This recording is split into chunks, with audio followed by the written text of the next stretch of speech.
Okay, please, yeah, please.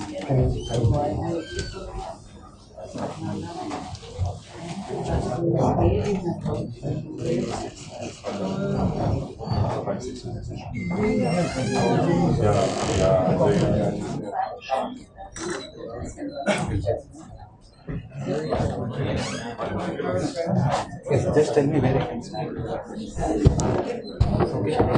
Huh? This is my list. But I'll be coming over the back. Go down now. Walk பண்ணிட்டு வரணும். Left பேசு. Like this. Walk பண்ணிட்டே பேசுங்க sir. You want to stand here? Which area? Oh, this is right. I cannot.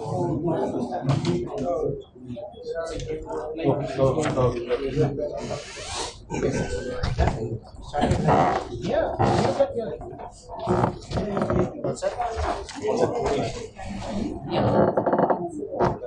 And here is the hand. And focus hand mic. You can use color mic. Color mic. You can use color mic. We have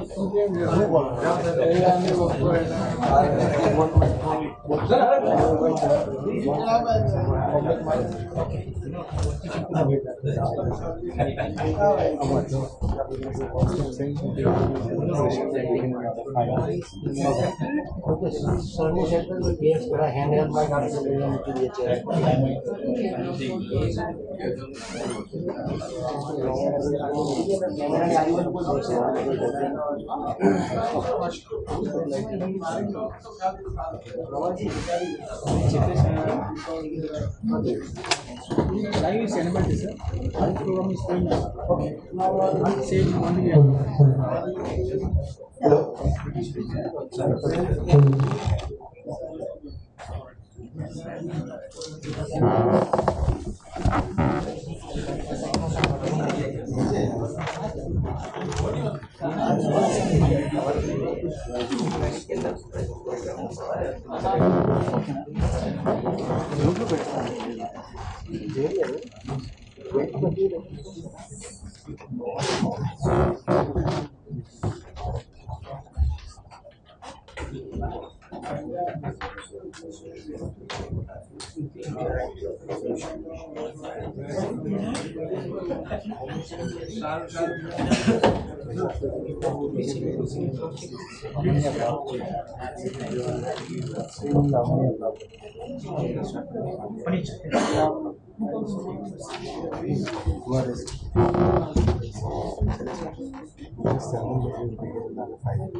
Good afternoon, everyone. The session will begin in another 5 minutes. Requesting you all to kindly put your mobile phones in silent mode. And for restrooms, they are available on the ground floor on the other building. So if you need a break, kindly use that. The session will start in another 5 minutes. Thank you.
There are only 6 chairs here.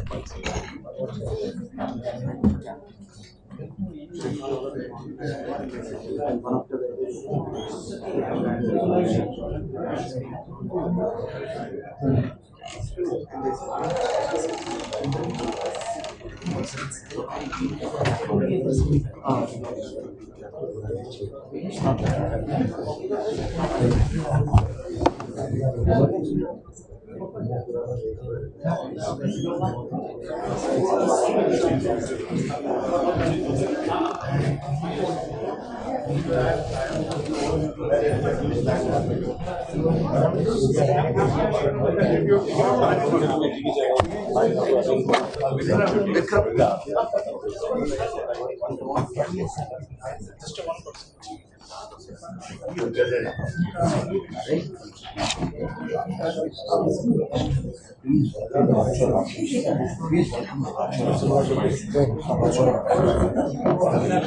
now and then mention that in addition to the 100 physical audience here, there are hundreds of people watching this program from across the country and outside the country.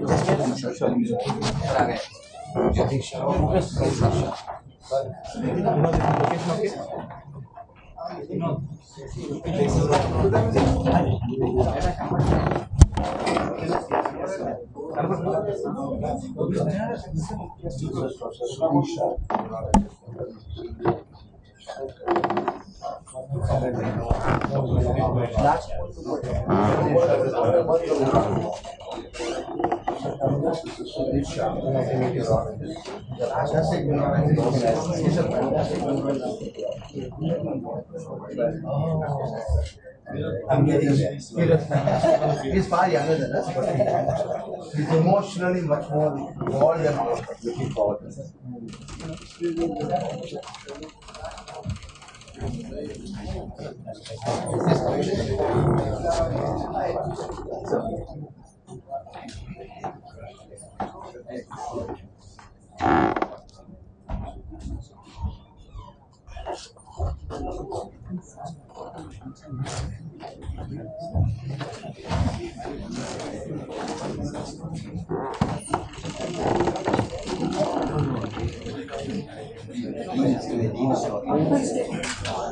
Oh, sorry.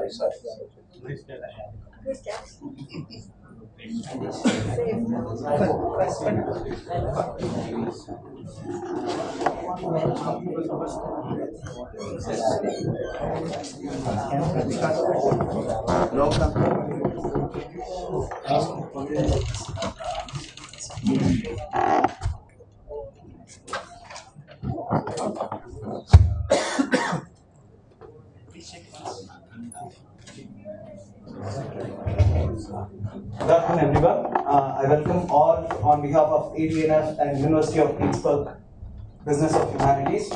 I would request Mr. Vikram Taplu, the CEO of Apollo Remote Healthcare and Apollo Telehealth Services, to give a welcome note on behalf of all of us.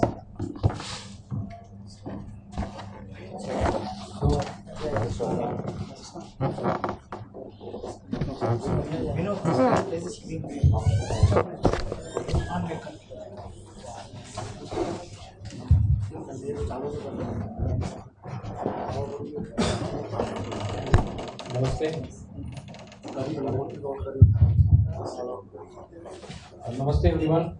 Thank you for making time to be here.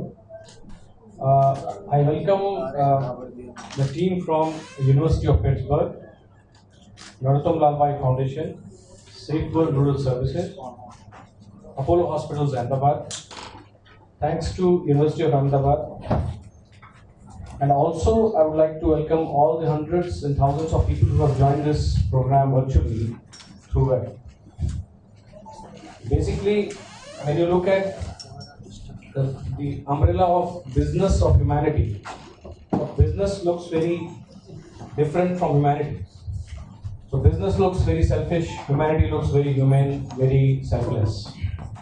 But if we look at it, the current society, the entire society, is actually sitting on these two pillars: business on one end and humanity on the other. Now it's very, I would like to give a simile. It's like body and soul. So body is the humanity, and soul is business because it sustains it. And specifically in healthcare, we understand that when we go out and deliver healthcare services, we figure it out that ultimately providing healthcare services is nothing but being in the business of humanities. So I think over the next few hours, you'll understand how this term has so well synchronized with what we do. And I think Professor Camillus will do a little more justice to it than me, right? So I think now I welcome the next speaker to take over this. Yeah, thank you.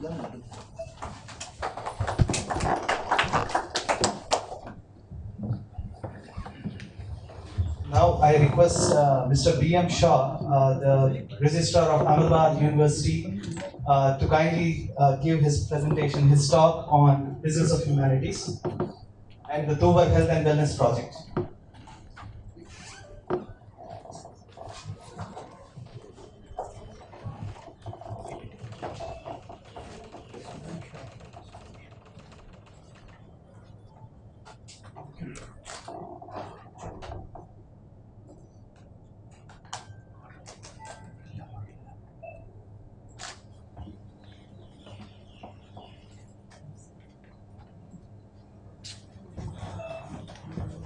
Please put the correct one.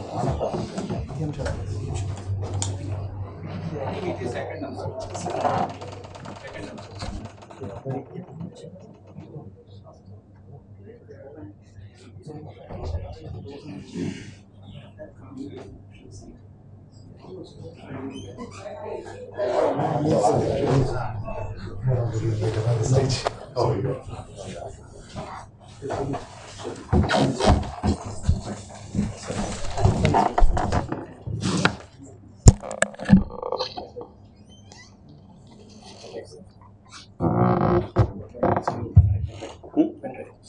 And then I want to give it.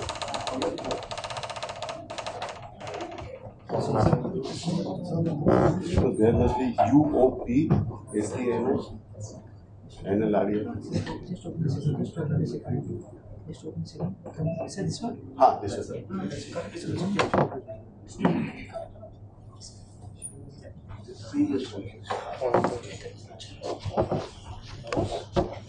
I don't know. I cannot. It's not working. Okay.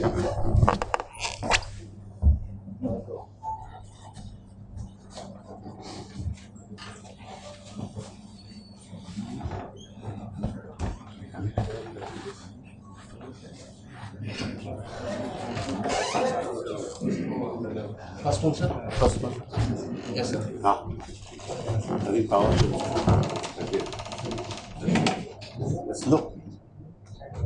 Second, sir. Or you can do it from here. Yes, sir. Yes.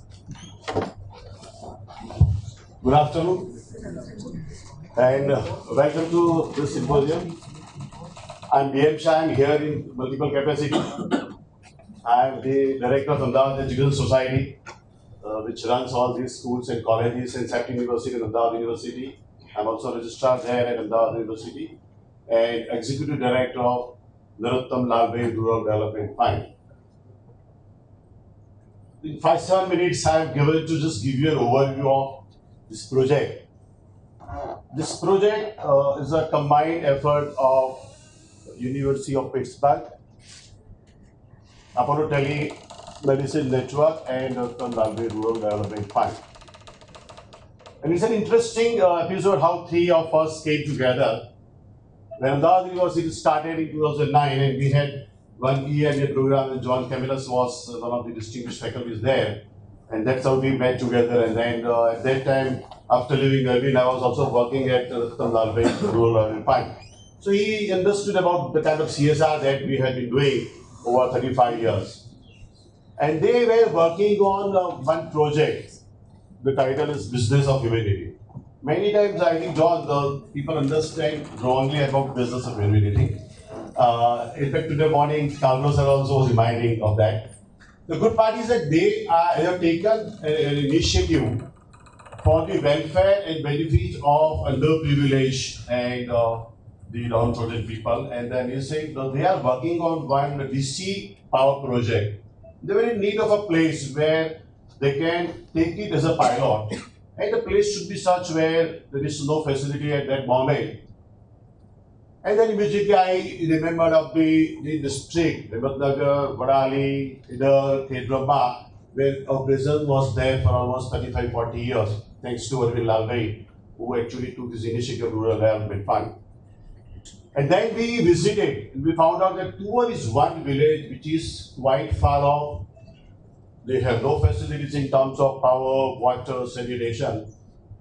And we were fortunate that he personally came, we visited that place, and he was convinced that this is the place from where we should start this initiative. So that's the reason we started that. And then later on, Dr. Ganpati thought that when you do something for the village in terms of sanitation, in terms of electricity, power, I think we should not stop there. And that's how we got Apollo Telemedicine also associated with us. The next one. So basically the project is aimed, we thought about the electricity first, but then finally this is going to cover education, electrification, Medicare, health education, sanitation, and agriculture. I'll come to the agriculture part later.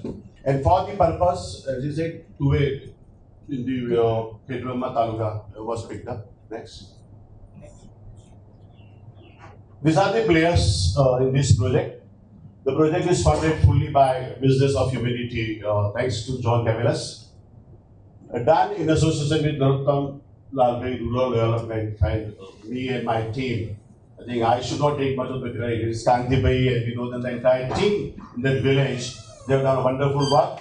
They implemented by Safe World. I think you have used the word safe very appropriately. In the same kinds of Subi, this project was managed very well without any kind of hiccups. And the icing on the cake is like Apollo Hospital Group added value by setting up this telemedicine and community service center. The project is in two phases. The first phase, we have decided to provide some kind of electrification, then toilets, street light, and a community center. And then going forward, the second phase, where we would like to take it to a higher level, where John, I would not like to deal with that. Probably you can cover in your part. I don't know, but that's correct. Next one. So in phase one, this is what we have listed. DC power is generated by a solar plant. There is no other power production facilities. It is the solar plant. Power plant are given in two locations. In addition to the household power, we have provided 15 street lights. A community center has been created thanks to effort of the panchayat. Then additional AC and refurbishment. These are some basic things, but the message is that the Gram Panchayat also came out very positively, and they provided full facilities out of land in terms of building and then full support. Next one. So these are the details of what we provided to each household. Each household is given 124 watt DC fan, 2 LED. I think somewhere we have 3 LEDs also, depending upon the size of that. One mobile charging point. And the houses are selected based on the economic level and the demand for that also. These are the safety elements. I think should be probably you can cover, because I don't want to deal with that. But basically, see, I think from yesterday these things have already started, and they have started using the both light and fans for that. In the street, and in fact, yesterday, one of the members who gave the feedback, I think in Gujarati, that's the kind of statement he made, that now we see sun in the night also. That was the village where they had no light at all in the night. So that was a good compliment that he gave. These are the elements of street light and sanitation. 2 sets of 5 toilets, each at 2 different locations have been provided. The toilets are also fitted with the style of biodigester with the fluid installation. Street light, I said there are 15 street light which covers the entire village area. And a water purification plant, because the water is not of that good quality. So RO plant is installed there, and they will all be able to take water for the drinking requirement. Next one. Now, this I would say are value addition. I think the community center and telemedicine center has been provided because when they thought that Panchayat is given a good building and the youngsters in that villages were so enthusiastic, interested in taking part of this entire journey. So then they said, let's take it forward. So we have created, I think, ultra modern telemedicine center and a community center also, where all the schemes of state government and central government are available there. So they can use it for the Aadhaar card, they can use it for any government service, any government benefits also. So, and I think this is not going to be charged also. So that's the advantage to them. Because for them, this is quite handy in the sense that they are at a very remote place where they don't have any transport available, they don't have other modes of transport. So for them, getting all these services at the doorstep makes a great sense.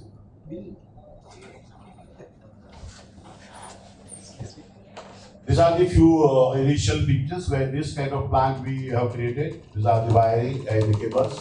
Next one. That one is the refurbished Panchayat building. This biodigester and this kind of 2 toilet units have been provided. Next one. These are the pictures of yesterday's event. This is one where in the household, this kind of fan and 2 lights have been provided. And that's the telemedicine center where my wife was also tested for the blood test instantly there and there only. Next one. You can see the smiles on the faces of the people. I mean, for them, it was a wonderful day and all of us really enjoyed it. And that was a great participation in terms of the acceptability and the joy was quite visible on each and everyone's face. This is a toilet unit and that's the major solar plant. That's all.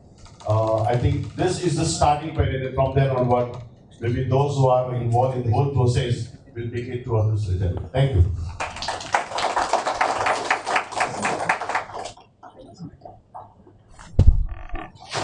Now I would like to request Mr. Subir Rajgopalan of Safe World Rural Services to provide his perspective on the project.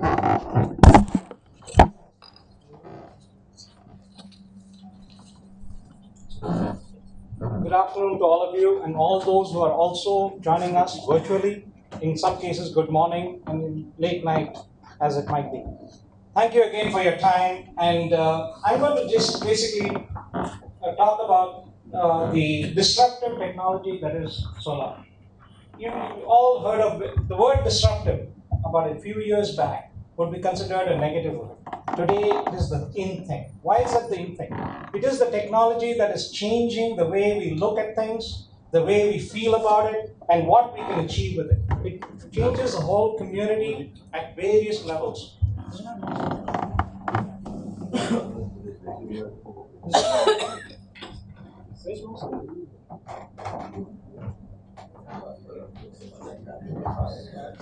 Okay, looks like I'm going to go without a slide.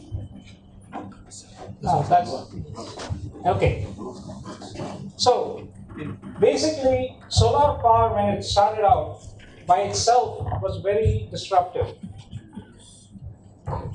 Okay, it was very disruptive, and in terms of it attacked a market that was very low. It had basically the ability to produce low-end items at low cost. Unlike sustainability, most companies, when are looking for profit, are driven by the investor. They will not invest in disruptive technologies because it is a risk, it is a high cost, low benefit part. Solar power is very, very unique. It can scale itself up from one single lamp, a street light, to all the way up to a multi-gigawatt plant. And here I'm talking about every level of power that is needed. You can use it in your home, you can use it in a factory, you can use it in a utility scale, and I personally have put up about 125 megawatts of solar power. Next slide, please. What is disruptive technology? Again, many years ago, those of us who've been on the earth as long as I have will remember that When you traveled in Europe in the 1970s, all you saw was BMWs, Citroens, Renault, and those are the only cars there. When Hyundai came in there, they attacked the low-end market, which these big companies were finding it difficult to serve. Today, you have Hyundais running around almost 1 in every 5 in Europe. Similarly, Amazon. No one would have thought when they first started digitizing books that people would even look at it. Because all of us are used to the physical touch and feel of a book. But they didn't. And today Amazon has moved on from changing that market to completely removing the brick and mortar stores that used to sell product. You don't go to a big box store. You call up, you sign into Amazon, you order it, it shows up at home, saves you time. Change the market completely. Here is Swatch. Many people may not know this, and some of us surely know this. We used to all wear a wristwatch because that is the only way we kept our time. And as cell phones became smart and people became dumber, the wristwatch dropped off our wrists. Swatch decided that they didn't want to leave this market. So they added functionality, not the full functionality that you see in today's smartwatches, but they added simple things that the average teenager wants. They bought tickets, they loaded it onto this, so they went onto an RF thing and they just swiped it in Europe and they were into the show or the thing, so they didn't have to be carrying this piece of paper. That simple technology brought them back into the watch market. Last but not the least, how many here fly? Most of you, I'm sure, right? You buy a ticket, one flight or a couple of flights at a time. What if I told you that Southwest Airlines is trying to make it like the book club? You buy into a membership, and in the membership you get X number of flights. They've changed the whole market dimension. You are no longer buying tickets, you're no longer buying, and that is pure hybrid disruption. You have the mid-market and you have the simple. Next slide, please. Now is the tough question. And since in India, most people don't want to answer it by verbally, so I'm going to ask you all to just raise your hands. How many of you really feel the cost of power has come down and is going to go down further? I'm talking about cost, not purchase price. Please answer.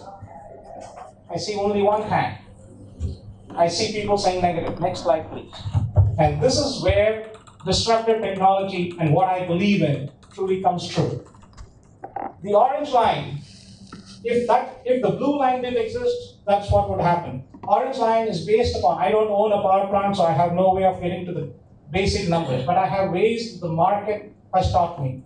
And that is the power purchase agreement that the state buys from thermal units and all the other units. There's a pooled power purchase agreement. And that tells you the trend of the cost, and it's not me. Various state agencies put this number out. So you can see that yes, it was at 3.7 today. And if you follow this orange line all the way down, you will find that the PPA rate is going all the way high as 8.9. In the same time frame, the levelized power cost for solar energy is going down. Yes, my plant is expensive to put in, but after it, it doesn't need coal, it doesn't need gas, it doesn't need people running around changing equipment. And people who have been operational engineers like myself, we used to have this term, end of life extension. And this is a big program. If you run a factory, if you run a plant, if you run a hospital, you know this. Equipment will die. I don't face that. My plant, at the end, I guarantee generation till the 25th year. How many boiler makers give you that? How many, even nuclear power plants don't do that. And look at my cost. I'm already below the PPA rate of thermal on the 10th year. So 10, 15, and 20th year, I'm basically much better than that. So here's why I said the cost of power will go down.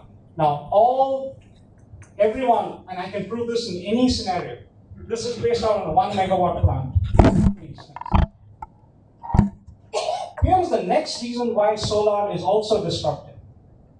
Till today, we always thought power plant, distribution line, consumer. Today, we don't need that. You, the house owner, you, the factory owner, you, the Apollo hospital, all of you are power generators in your own scale for your own needs. We have an aging distribution network, as you can see from all the cables and the transformers in all the places. This is what we were. This is what solar will do. Why do I not bring wind into this? Typically, wind generators to the size that I'm talking about, that I can put on a rooftop, will not be held on most of the rooftops because the structure is not designed for it. Maybe 5 years down the road, architects will do it. But solar, I can throw a panel on literally anywhere. And Dr. Camillus has challenged me through this project in more ways than one. So, sorry, I have to take that. Next, please. Now, here are the things. The next thing that solar plants, what has changed in the market in these 10, 11 years that I've been associated with this industry? We used to put in, and I have personally put in a 22 megawatt plant that needed 11 acres per megawatt. It costs 17 crores per megawatt. Today, I can put in a plant at 4 to 7 crores per megawatt. This all happened in a 9-year period. You can see the PPAs, yes, have dropped down. Also, efficiencies. It's not on the slide, but in efficiencies, we used to talk about 11% and we used to dance on the rooftop because 11% efficiency of converting solar power into electricity was considered top. Today, we don't even consider 21% as the average. We are shooting for 40%. And there are technologies in the solar industry that will do that. The other part to this is, as the grids are getting heavy, the solar generation from your rooftop takes care of your daytime load. So you're not going onto the grid. So the grid is less stressed during the daytime. Next slide. Now, challenges those were, and there's a lot of things, one slide back, please. One of the things I did, there are a lot of things that have also changed in the way we manufacture various equipment. Just take a motor. We used to have an AC motor and a DC motor. And biggest disadvantage was the brushes in a DC motor used to wear out and hence the motor would fail. Now we have what are called BLDCs or brushless DC motors. This has revolutionized your fans. If you look at your new fans, they're all actually DC motors pretending to be AC motors. Okay? And these are, you can switch automatically. So that has brought down the cost of DC supply. So the consumer end has also become advanced and has saved a lot of money in this way. The last piece is, look at your lights. Here, classic example. I used to work in lighting, and this was we thought this was the best of all technology. This is called a helix. And today, LED is completely replaced it in 2 years' time. What used to take us years to get a new product into the market, in 2 years, a whole new product has thrown us all out. So that is that. Next, please. Now, there are things that we still need to work on. First is ourselves, all of us together. We have to get out of this mode that it's the government's duty, it is the company owner's duty, it is so-and-so's duty to do this. We all have to get together and really absorb this technology, absorb these advantages, and be proactive rather than reactive. The first sentence I used to hear when I used to put up a solar plant is, how are you going to sell the RECs, renewable energy credits? Are you going to have a market for it? Can I make money out of it? Let's stop thinking in those terms. Let's start thinking, how can I help my own business? And you saw that I can bring your costs down of your power. So now there should be no detractors in terms of cost. The other part is, yes, the government and the distribution companies have to work out some of their kinks in terms of how do we take this part forward. Next slide, please. So I've already done this. Next slide. So how complex was this project? I have put within a village circumference maybe about diameter will be about 2 kilometers. I have put 6.5 kilometers of distribution power lines.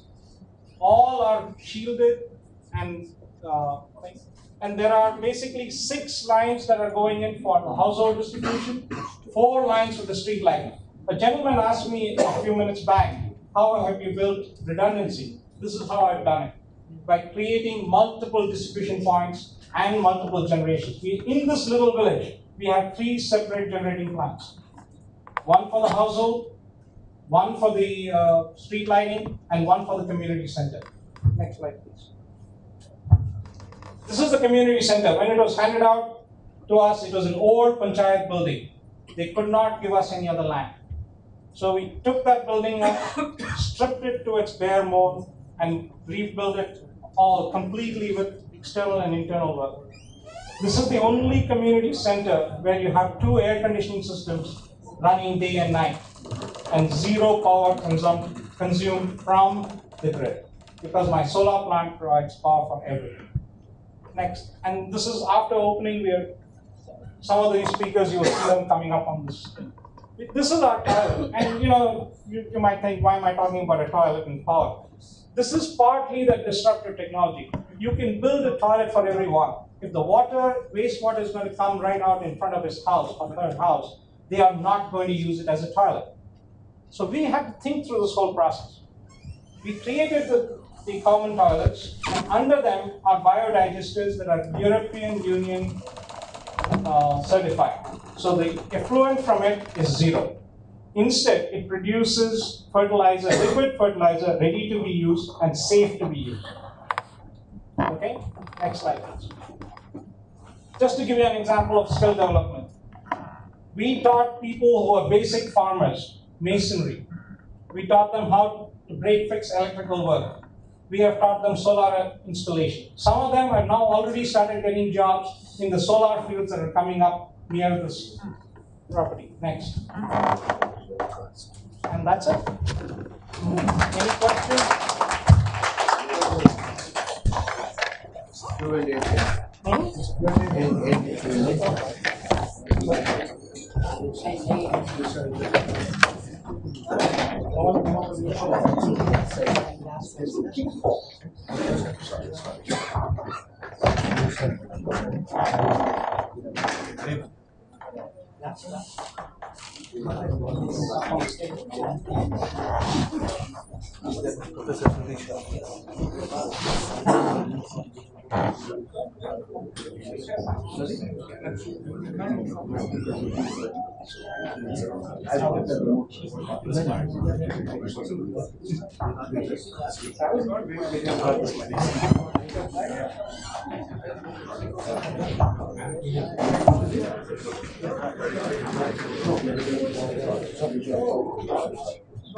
Any questions?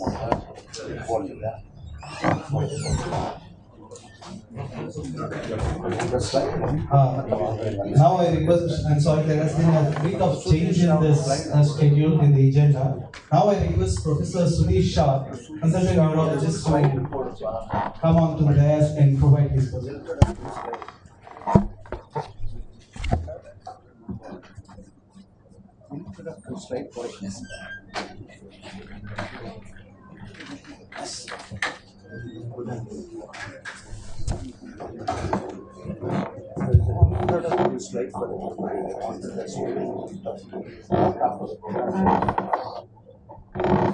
Well, once again, good afternoon to everybody, and I must thank profusely Professor Ganapathy, Camilas, and all the teams that are involved in creating such a wonderful program.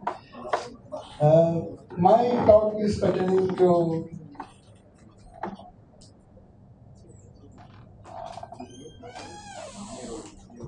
happiness and health. Being happy is being healthy.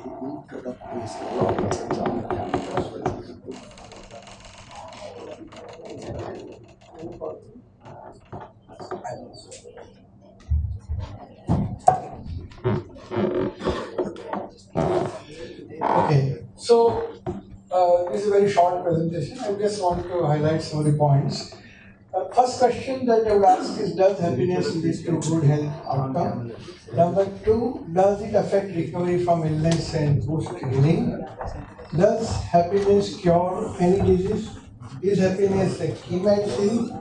And what is your definition of happiness? Just relax, everybody. Okay. So, the $1,000,000 question is, what is your definition of happiness? If time permits, we'll touch on that. I think it's already 3:40. So, what is the impact of happiness on health? Happiness is conducive to physical health. You know that it helps to heal the sick and protects people against getting ill. It reduces stress, inflammation, and pain associated with illnesses. It protects against atherosclerosis, aging process, cardiovascular health. It helps in stroke recovery, preventive dementia, and it can help in curing cancer. Well, these are all lot of research studies that we pulled through, and I'm thankful to my student, Dr. Shailesh, who is here, who helped me bring the data. And before we start on the data, I would like to quote the WHO definition of 1948. Health is a state of general physical, mental, and social well-being, and not only the absence of illness and defect. That is completely in communion with our Ayurvedic definition of Prasanna Atma Indriya Manaha Swastha Vidiyate. It is not only absence of disease, and that all things are balanced in human body. But apart from that, one should have Prasanna Atma Indriya Mana. So, as you can see, the mental health is a part of general health. So, happiness, a state of mental health, is integral part of your definition of health. So, we cannot really separate health from happiness. Quality of well-being is directly correlated with how much the healthy of a person is.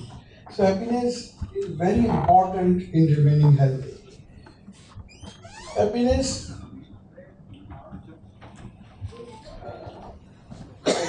reduces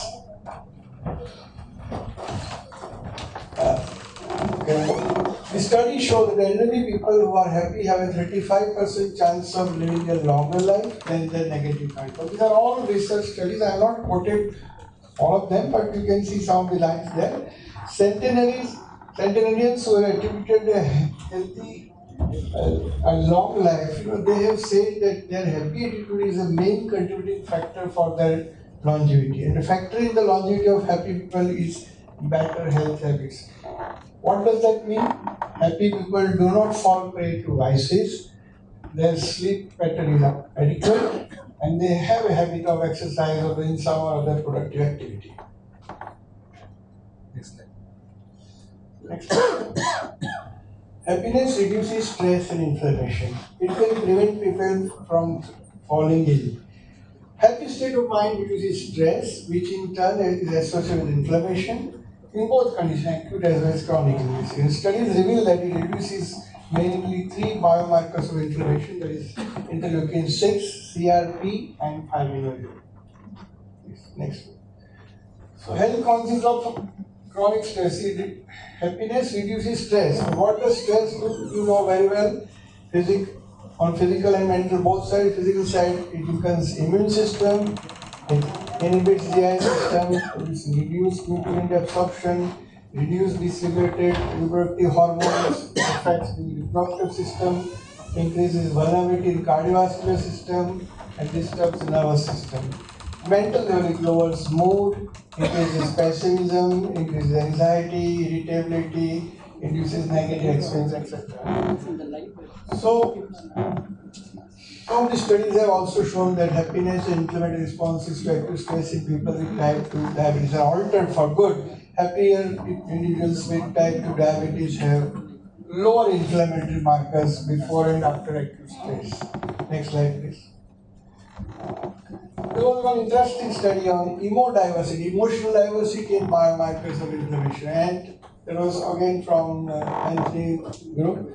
The greater diversity in day-to-day positive emotion was associated with lower circulating level of inflammation indicated by the same biomarkers. So highlights the unique role of daily positive emotions. Next slide, please. Another study of cardiovascular science has shown that is a large population-based study showing increased positive effect was protective against 10-year incident coronary heart disease, suggesting that preventive strategies may be enhanced not only by reducing depressive symptoms but also by increasing positive effect on cardiovascular system in ejection fraction, pulse, blood pressure, and the cardiac hormones. Next slide, please.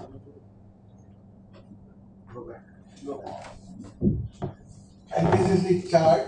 I won't go into details of those charts, but you can see clearly that positive psychological well-being affects the health behaviors and therefore it can positively affect cardiovascular health, while the negative one affects in adverse way. Next slide, please.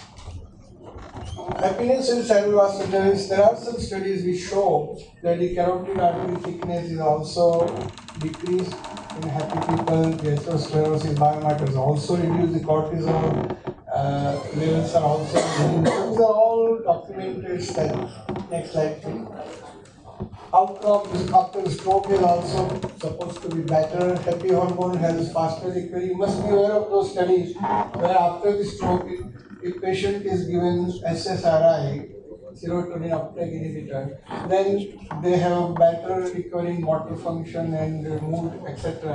And nowadays, neurologists are fond of giving SSRIs to people after stroke for that recovery. Next slide, please.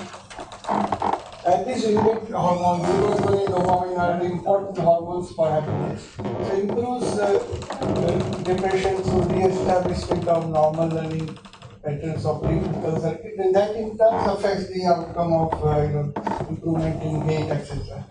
Happiness is thus directly linked to motor recovery and neuroplasticity. Next slide, please. Positive effect and health-related neuroendocrine, cardiovascular, inflammatory processes are the mechanisms involved are biological responses, low cortisol level, faster cardiovascular stress recovery, reduced inflammation with markers we discussed, and resilience to infection and improvement in immunity. Next slide, please. And this is a simple chart suggesting how can being happy improve our physical health. Whatever I said in nutshell, heart health, it lowers heart rate and blood pressure, lowers risk of stroke and coronary artery disease. It helps fight disease with higher antibody immune response, less likely to get sick, anti-stress effect, anti-cortisol effect, painkiller effect. It reduces pain and inflammation, and of course, increase longevity, fountain of youth effect. So all positive effects of happiness are documented widely in the literature. Next slide, please. In prevention side, Alzheimer's disease, the dreadful disease the world is facing these days, the maximum cases of Alzheimer's are growing in nations which have large aging population. And you'll be surprised to know that the higher levels of psychological well-being and happiness also increase telomere length and are universally associated with amyloid plaques and tau tangles deposited in the post-vesicular glycans. So, in turn, it not only improves your longevity but also reduces the risk of Alzheimer's. Next slide. In a study, dementia outcome and unexpected happiness by Catherine Rosa and her colleagues, they found that happiness and contentment can make dementia easier to handle for the patient as well as the caregivers. Next slide, please. Cancer, there are some studies, it cannot directly cure cancer, though you must have read the recent articles in Times of India and some research coming up from Canada and North of USA that the cancer progression, tumor growth can be really reduced with the happy state of mind. Next slide, please. And the hormone, go back please. The hormone responsible is dopamine, happiness hormone. It interferes with the vascular endothelial growth factor signaling in endothelial cells, and that is why it blocks the angiogenic functions and inhibits tumor growth. Next slide, please. Next slide. And that there are some papers on that. Dopamine D2 receptor agonist inhibit lung cancer progression, activation of D2 dopamine receptors in cancer stem cells in non-small cell lung cell carcinoma, etc. Next slide, please. And then it also helps in cognitive neurorehabilitation. Next slide, please. And CBT works on happiness, thought, emotion, behavior. So if the person is not happy, we can really intervene and do CBT and change their thought pattern, behavior pattern, emotional pattern also. Next slide, please. So happiness is the key from recovery after brain trauma. So in short, as we raise the question, happiness is the key to so many medical problems. It prevents certain diseases and helps recovering from already having those diseases like atherosclerosis, immune-related disease, cardiovascular, cerebrovascular disease, etc. Next slide, please. But my closing remark is, what is happiness? I think most of us, we don't understand what is happiness. Next slide, please. Next one. There are three different levels of happiness. Some people find their happiness in sensual activities like eating, drinking, listening to music, going to good places. All five senses-related items, they make them happy. This is a pleasure. Then there are people who create this kind of conferences and communes and build Apollo Hospital and do Ahmedabad University and these are the joyful activities. There are some people who are spiritual people who are not concerned and not cared by what is happening outside their own existence. They are soul-contented, self-contented people, and they are always in a meditative state. So this is a blissful life. So I think the point that I want to close my talk is with, for us, we have to find out what is our level of happiness. Are we really interested in pleasure activities? No, that will not help in your good health outcome. Maybe joyful activities to some extent, but most importantly, the activities of humanity, the business of it, which feminist is going to talk. I think helping people and going inside, taking them inside would be the most important thing. And last slide, please. And that is where I want to close my talk. I wish you all a happy life ahead and a very healthy life ahead. Thank you very much. Now I request Mr. Vikram Taplu, CEO. Mr. Vikram Taplu, CEO of Apollo Remote Healthcare, to present a moment on behalf of Apollo Telemedicine.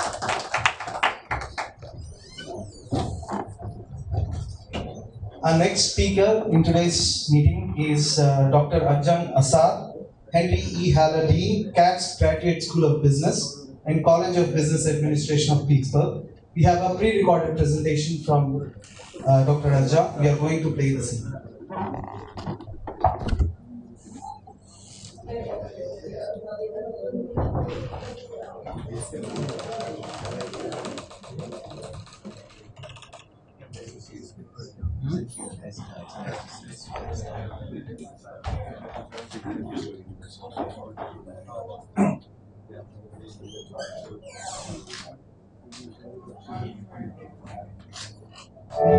Greetings from the CATS Graduate School of Business at the University of Pittsburgh. It's a very cold day in Pittsburgh today as I speak, but I want to give you a warm welcome to all in attendance. I would also like to begin by thanking Dr. Ganapathy for organizing the events that mark the opening of the Business of Humanities Health and Wellness Center in Tuver village in Gujarat. We're very fortunate to benefit from the partnership with the Apollo Telemedicine Networking Foundation and Apollo Hospitals. Dr. Ganapathy's decision to take an interest in wellness in a tribal area with no electric grid service serves as a wonderful validation of our efforts in the region. I also thank Dr. Ganapathy for his kind invitation for me to participate in this event via this medium. As the Dean of the Graduate School of Business and College of Business Administration at the University of Pittsburgh, I will briefly examine the relationship between business and society from the perspective of managers. After all, managers are the key stakeholders in business organizations and in business schools as well. In the last 100 years, the role of managers as a profession has gone through some changes and evolved considerably. For most of the 20th century, managers were viewed as merely agents of the shareholder. Yes, they had functional set of capabilities and knowledge, and that defined their profession. Entering the 21st century, however, we witness a growing awareness of the responsibility that this profession bears to society as a whole. We see that very much with our students who are entering business school these days. This involves a movement away from the purely functional perspective to recognizing the profession of management as a class, whose domain knowledge and special privileges are accompanied by an awareness of and sensitivity to broader societal issues. As the visible hand, to use Chandler's term, managers assume a special role in fashioning purpose. The growing recognition of the larger responsibility of the visible hand is evident in the corporate world. Paul Polman's emphasis as the chairman of Unilever on business and hence managers' need to give priority to environmental and societal sustainability is one example of how profit is not the only thing to look at. The endorsement of this view, most remarkably, is evident in the January 2018 letter of Larry Fink, the chairman of BlackRock, to the boards of companies in which BlackRock is invested, alerting them to the importance of having a purpose beyond profits in order to ensure sustainability. On another level, the Indian government's mandate in 2014 that 2% of the profit after tax should be invested in programs of corporate social responsibility is yet another government-led example. In the Katz Graduate School of Business and College of Business Administration, we're currently conducting a very comprehensive strategic planning exercise involving our faculty and staff. Part of this exercise calls upon all members of the school to define purpose. What is the purpose that we have? What is our raison d'etre? And I must add parenthetically that Professor John Camillus has been the constant and committed voice reminding us that our role is not limited to helping just business enhance their profit shares, but it goes beyond that to inform who we are, why we're in the business of business education, what drives us, what is our identity, and how are we going to relate to society and the world around us. A much broader perspective is implied by all this. It is an amalgam of our enduring aspirations, our core beliefs and values, and the distinctive competencies that we bring to our students as a school. This understanding of purpose is also aligned with the goals set by the Chancellor of the University of Pittsburgh, who believes that the university must, and I repeat, must be involved in its community. The mission of comprehensive research universities inherently promotes a broader, societally aware understanding of management and managerial capabilities. University of Pittsburgh has a strategic plan called the Plan for Pitt, which has 6 main strategic goals. I won't enumerate all of them, but let me just mention that goal 3 is strengthening communities. It's all about what we do in the communities. And goal 5 is about embracing the world, taking the global perspective in what community means.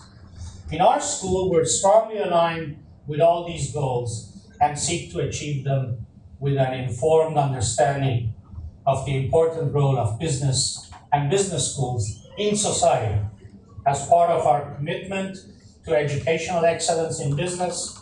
We offer courses and student projects, consulting projects, essentially, in all our programs, undergraduate MBA and executive MBA. Some of these projects specifically address societal concerns and enhance the quality of life in the communities with which we're connected. We offer courses such as the Business of Humanity that teach students how to tap into the synergy that exists between economic value and social benefit. Our faculty engage in research that focuses on issues relating to health and management of health, or to primary education, or to meeting the basic needs of disadvantaged communities. We operate globally in several countries and are conscientious about meeting our obligations to the global community, as well as developing the global mindset in all our business courses. Among the centers in the school, we have several who are developing these global business leadership objectives. We look at ethics, sustainability, and the business of humanity as things that our centers would be directly engaged in, and their projects would be focused on these topics. In particular, the Business of Humanities project, that is the focus of the event that you're attending and was described by earlier speakers in today's program, directly and strongly supports each of the 6 strategic goals of the university. This global project seeks to improve the well-being of disadvantaged communities and generates economic value that is added while doing so. The project demonstrates the power of business strategies that integrate social benefit and economic benefit. It is an example of how the University of Pittsburgh Business School and Engineering School can come together and cooperate, together with some other schools of the university as well, in order to create the environment that maximizes our recognition of our responsibilities on a global sphere. In closing, I must give thanks. Thank you for your presence and for the support that you offer. As the Dean, I know that we cannot achieve the mission of the University of Pittsburgh and our school without the full cooperation and the invaluable partnership that you have offered us and continue to offer us. I want to especially recognize organizations such as the Narotham Lablai Rural Development Fund, Apollo Hospitals, Safe World Rural Services, and Ahmedabad University. We look forward to continuing to work with you to meet our responsibilities to society. Thank you for this opportunity to be addressing you with these remarks.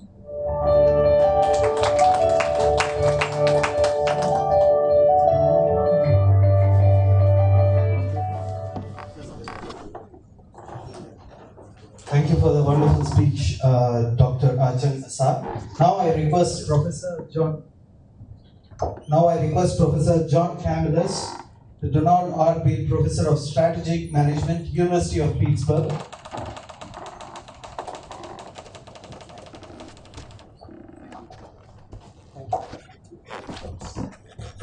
Thank you very much. I'm absolutely delighted to be here. So good evening to all of you and good morning to those of you who might be on the web. I thought it was a signal that I was doing something wrong, which I normally do. Delighted to have this opportunity, but let me plunge right in. This is the site in Tuver, and I thought I'd lead you through it a little bit quickly. I spell it as Tuva. When I first went there, I called it Tuva. In the book I wrote, I spelled it as Tuva, so I decided to be consistent. If not, I'm not right, but at least I'm consistent. This is a picture of the village. This is the dream that we have. It's a diagram, but we will get there. And essentially, the phase 1 is what has been completed with obviously Narotham Lalbai Development, funded by Safe World Rural Services, and certainly with Apollo. beginning to get involved in the first stage, but I see them more in the second stage. So I put up some construction side because in a sense it gives you see the finished product in Mr. Rajagopalan's pictures, but it's been an enormous challenge. I'm an engineer. I started out life as an engineer. They say once you're an engineer, it's like an addict. You'll always be a recovering engineer. So I was watching what they did. I was looking at that major generating plant that you put up. I do not know how you managed to do that on the terrain that they gave you. But you've done an impossible thing, I know that. So I wanted to show you how different, I mean, can you imagine bringing in these biodigester plants in a rural road, not paved, stark curves? I do not know how we got, I got the impression we have airlifted some of the stuff in there. But, so this was the first stage, the power plant, water, sanitation, street lighting, household power, community building. The main solar plant is it's of industrial caliber. There's armored cable. This is important. There's been a lot of thought put into this. There's 4 or 5 years of planning that has gone into this. Even the street lighting is part of the system. You may not realize this, but I was made aware of it. Street lighting reduces violence against women. Toilets reduce violence against women. That's helped. So it's really quite systemic. Let me go through these slides very fast. But then we come to the amazing telemedicine clinic. Let me just say one thing about it. It's unique. I know the kind of work Safe World Rural Service and Apollo Health work together to again overcome impossible challenge. Let me give you one sense. For instance, they even negotiated whether they should have laser printers or inkjet printers in terms of the power demands of these two. So they have ECG machines, they have, oh Lord, they're the most advanced technology, but all of which has been tailored to the DC power that was available. So it is at level of technology that I think is, the experts like Apollo and Saiful have told me, is truly unique, and we have already started planning how to take this back to Pittsburgh. Oh. Maybe I will go closer to work.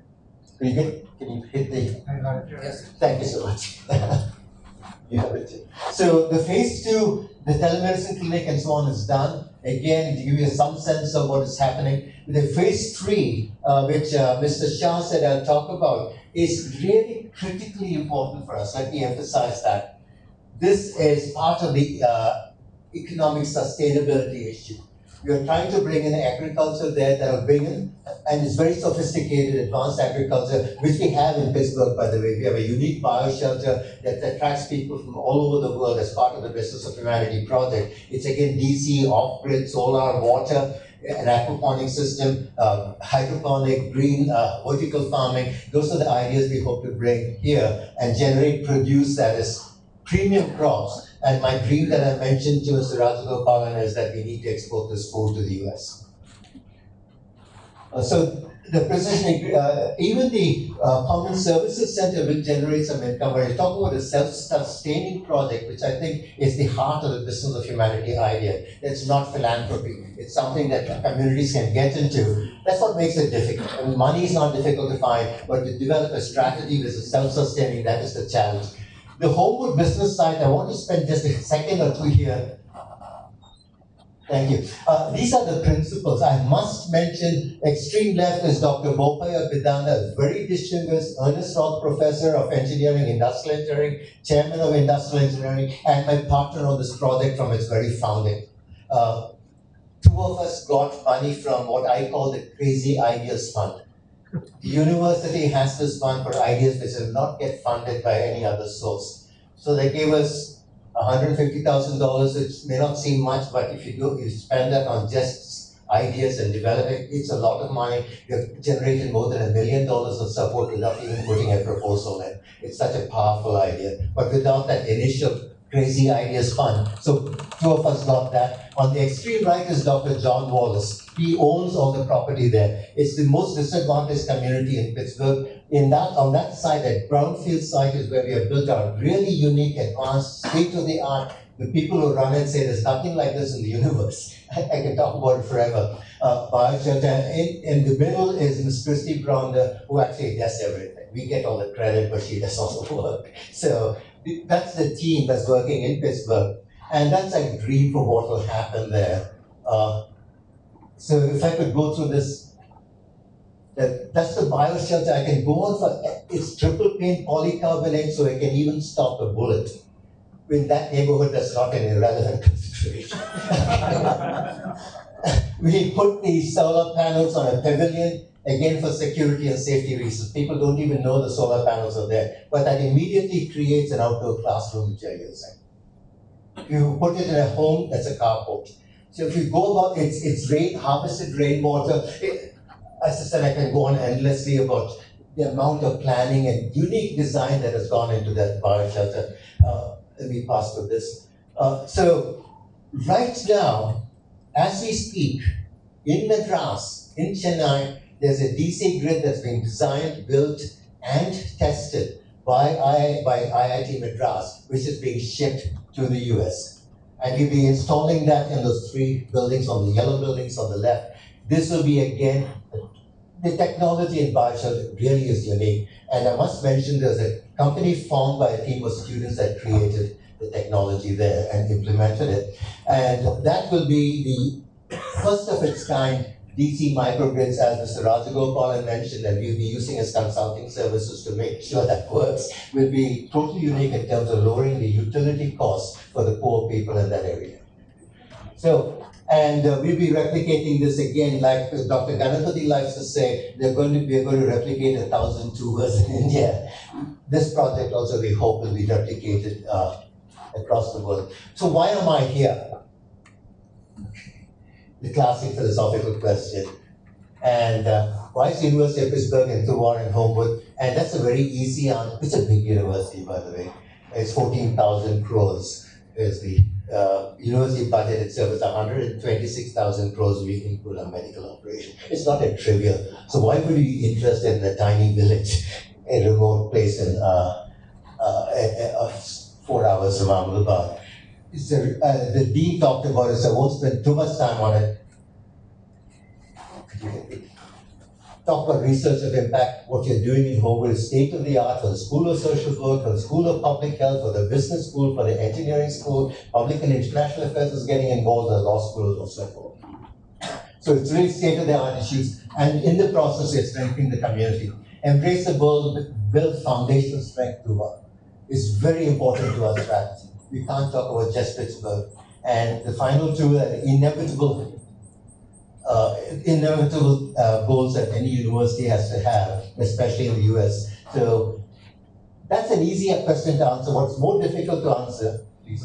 What's more difficult to answer is why is the Katz Graduate School of Business and Swanson School of Engineering, why is it in Tuver? The dean answered that, but I'd like to talk about why I'm here myself as a professor of business strategy. And if you could go to the next slide, please. Okay. If I could take you to a very, very basic strategies area I work on, this is the ultimate essence of strategy. It harmonizes, remember that word, harmonizes organizations and the environment. How do you tailor the organizations to fit, so to speak, in an ecological niche and an environment which you also manipulate? That's what we do.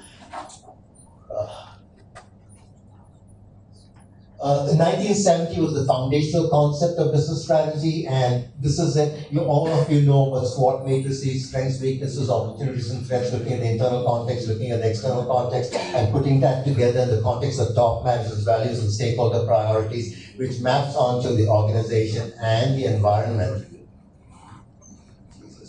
Okay, environment.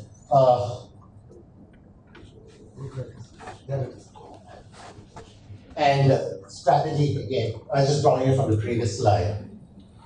The reason I put this slide up, everybody has probably heard about Michael Porter, the industrial organization economist that contributed to strategy, especially with these two books, Competitive Strategy and Competitive Advantage. I'm running through this very fast. And Milton Friedman, who created, I think, as a consequence, something that initially was seen as extraordinarily valuable. Certainly it was for me. It structured the whole process. How to analyze the context, how to analyze the organization. Those two books are absolutely seminal. And then Milton Friedman came on in 1970 and wrote this very powerful piece about the only purpose of business is to create profits. It helped us a great deal. It also represented, in my mind, an idea, the pit, the absolute worst that strategy could be. I'm sorry to say that. Because it makes it so simple, ignore society, ignore other considerations, and focus just on profit. So we are going away from that. And in Pittsburgh, we were at top school in strategy in the 70s and 80s. What happened? We had so many good people, Harvard and Columbia and Stanford and so on, just stole them from us. So they're a hollowed out shell. I shouldn't say that, but people like me are left over. The top people have gone away. I'm kidding, because of extraordinarily good people in Pittsburgh still. But in Pittsburgh, we formulated the notion of a strategic management system in a conference in 1979, which has informed the notion of management. It's much more complex than the simple ideas that we started out with. And essentially, again, pardon my doing this, but that was I'm like, have you seen the movie Forrest Gump? I'm Forrest Gump. I'm slightly mentally challenged, but I happened to be at the right place at the right time. So I wrote that book that became a bestseller because nobody else wrote it at that time. So it just happened to be there. And this is what I want you to recognize. The acronym VUCA has come from the American military. The world is volatile, uncertain, complex, and ambiguous. And in that context, what Michael Porter, thank you, Frank, what Michael Porter and especially Milton Friedman was talking about doesn't make sense. So in this complex VUCA world, even defining what the organization is becomes another challenge. I just want to say a couple of things here. When I was speaking to Vedant Javar of Javar Industries in Chennai, he said he didn't know where his organization ended and where his partner organizations in the US began. The teams were working together. And if I could take just one more idea, what business is IBM in? When I was an engineer, mainframe, PCs, which had to be developed outside the main IBM notion because they were a mainframe mindset. But today, knowledge consulting, when I was asking the president of IBM in Brazil what business she was in, I remember looking me in the eye and saying, if I knew the answer to that, John, I'd be the president of IBM worldwide. So I can go on, but essentially I can demonstrate all the traditional notions, economic notions, business notions, organization design notions are not valid anymore. So, I'm going to go through this slide very fast. This was more defense of what I'm saying. It's not trivial. Looked at 22 organizations carefully selected worldwide. Just let me hit it one more time so sorry. Hit it one more time so I get everything on. Thank you. And these are the companies selected worldwide. 87 companies sponsored the study. So I'm not talking out of blue. I'm not talking from the ivory tower. This is the real world we're talking about in terms of where these ideas are coming from. And essentially, what we realize is that strategy is a wicked problem. Okay, again, Forrest Gump. First article from this one. It pays to be lucky, not smart. So I've been very lucky. So this was essentially saying the problems we're looking at today cannot be well defined. We don't know what the right answer is. You can never know what the right answer is. You don't know when you get the right answer. Multiple stakeholders with different priorities. There are unexpected contingencies and hazards will occur, and the causes are multiple and intertwined and you can't extricate them. So the nice structured processes that Michael Porter gave us and the limited focus that Milton Friedman gave us is irrelevant today. So that led to this book. Look forward. No, that's it. Okay. That's it. Thank you. Thank you. So it's sort of captured in this book. And if I could go one more slide, please. And essentially, in terms of defining the organization, if I could cut to the chase here, and this will lead up to, again, what you were talking about, Shah, very quickly. Your speech is critically important, by the way. We'll come to that. The only thing that will last in this dynamic world is your identity. What you're looking for in an organization is not what its boundaries are. I don't have my cell phones in my pocket, but if I think of it as a cell phone, I'm obsolete. what industry am I in if I'm quote unquote making cell phones, right? It's really a mobile internet access machine, it's a GPS, it's a video recorder, you name it. So the classic notions of industry analysis, you can't do it here. But in terms of understanding who you are as an organization, and this NNRDF will relate to, Apollo will relate to, is who are we? And that's a question that's relevant to people and to organizations. The same concepts apply. And the not-for-profits understand it better than the corporate world. The corporate world is getting there. So we're looking for what's enduring, core, and distinctive about an organization. And here, please, one more slide, please. And one more slide. Okay, just to help you remember this, aspirations or vision, that's enduring. I always wanted to be an academic, that will not change. My future is behind me, so I know what I always wanted to be, so the aspirations are there. Core beliefs, those don't change. They're fashioned by your mentors, your family, your religion. The competencies and capabilities are what makes you distinctive and different. So if you look for that, and one more slide.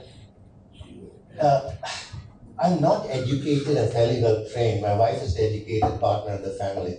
You understand that? It's the same relationship in Dr. and Mrs. Ganapathy. She's the power behind the intellect there. same situation. I discovered that. Same situation for me. And my wife said, when I was talking about identity, it's the same concept you can find in the humanities. And she said, look at music. No, not the music, just the first slide.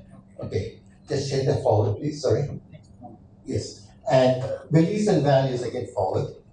And it's the same thing as the root note in a music chord. That's what defines the fundamental foundation which gives stability to the music. So that root note, now you can music file please. That's the C major root chord. Very powerful, important, and it defines everything you do. If I could go to the concept, one more, please. Aspirations and vision, one more, advance, please, thank you. That's the C major chord. The second note is a third above. Those of you who know music will understand. That clarifies, so your values gives you a whole world of opportunity, but the second note says this is the area in which I'll operate. So, if you could play that. Makes it more specific, adds richness, resonance, and that's the same notion. Your aspirations, I've always wanted to be in the education field, so that limits again the root chord to that arena. And the last thing, the competencies I have shape who I am and what I can and cannot do. So if you go to the fifth about the root third and add that, if I could play the system. Thank you so much. You hear the richness and the specificity there? That's identity. The root chord is necessary. The arena in which you're working is defined by the third about the root chord and the fifth about the root chord. Gives you total specificity, and it's absolutely the same concept as identity that I'm talking about. And you can see the richness. If you can play the first one first, please. Yes, please. And play third, the bottom one. One alone doesn't do it. So just talking about values doesn't. It's your aspirations and your competencies, and then you know what you want to do, and you test everything you want to do against that, and the business of humanity is my identity. Values, it hits to the values, it hits to the aspirations, it aligns at least in the strategic context with the competencies, and then I get the brilliant help of Mr. Shah, I get the brilliant help of Dr. Ganapathy, I get the brilliant help of Mr. Rajagopalan, and it becomes reality. They are the orchestra that actually play the music and make it more meaningful. So I'm giving up on this if you don't mind. So this is what Dean was talking about. I want you to understand the importance of this. In the business world, I want you to understand that this is a watershed. This man controls $6 trillion of investment. $6 trillion of investment. It's twice the GDP of India. Twice the GDP of India he controls. Of course, you take purchasing power parity is about 60% of the, but in terms of nominal GDP, this is twice the GDP of India that he controls. India, you know, is third or fifth largest economy in the world right now. So this man, profit-oriented, equity investment firm, says he will not invest unless you show purpose. And he demands that it exist. So the purpose again is level above profits, which again my team was talking about. And Paul Polman he talked about, so I won't spend time on that, but I go to the next. I just want you to remember this is not trivial. 6 trillion gives you power. Next slide, please, sir. And this is you, Dr. Shah. This is absolutely you. There's formal research now that trust improves joy, joy creates happiness and productivity. So talking about happiness is a business notion. It is absolutely a business notion. And I have so many, I have the president of Latin America, Dow, Pedro Suarez, is now at the C-suite of Dow and DuPont, which has merged. I have him on tape talking to my executive MBA students on Brazil, where he talks about how joy has emerged in his company because the top management has set goals which are sustainability oriented, which fits with the aspirations and values of his workforce. He says profits are an incidental aspect and a consequence of their focus on sustainability goals. This is what you're talking about here. So this is Ted Leonsis. I shouldn't say this because I'm being taped, but when I look at him, he looks like a salesman at the end of the month trying to make his quota. Okay, he's sweating a little bit. But this very powerful man, I shouldn't have said that, but I hope he doesn't know he hears that. So he is the vice chairman of AOL and so on, very distinguished person. He said, in his experience, profitability and happiness, and you'd be happy to hear that, Dr. Shah, are related. The happy companies are the profitable ones. You can see that in Google and so on, where they're trying to do this. Next slide, please. The second notion is if you do not have high aspirations, you're not going to achieve anything, which is why I talk about dreams. I remember when he started this project, my finance colleagues would sit like this and look at me. This crazy guy. I said I had to get money from the crazy ideas fund at the university. But again, if you don't have those dreams of nothing happens. And when I talk to Mr. Rajagopalan, when I talk to Mr. Shah, when I talk to Dr. Ganapathy, they share the same dream. It's crazy. Think about it, 1,000 tours, 4 other countries already we're talking about, taking ideas from here to the US, advanced technology from IIT, advanced technology from what Mr. Rajagopalan is doing. That is idiocy going on some people's count, but in our case, it's the dreams that drive us. So if I could go on, next slide, please. This is becoming conventional wisdom in business. Big, hairy, audacious goals and a story that goes with it is what drives business. Next slide, please. And essentially a new paradigm is emerging. Of course, I had to throw one of my books in there, but it'll permit me a little self-aggrandizement again. And again, it's the first book in that, but Michael Porter is now talking about it. The Economist is now talking about the synergy between economic value and social benefit. This is a book, I put it up there because Dr. Ganapathy is not here, but he's featured there. Apollo Hospitals and Dr. Ganapathy is a very popular book, which just came out.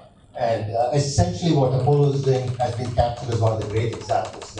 So if I can continue. And of course, I repeat Larry Fink in his January 2019 letter, he reinforced what he wrote about in January 2018, which caused an earthquake in the business world. And he's reinforcing that with added tremors in January 2019. Again, this is self-defense. What I'm talking about is not just arbitrary, it's based in field research with all these companies. If you take Arvind, let me phrase it in an extreme fashion. They're making money by addressing the problem of farmers committing suicide.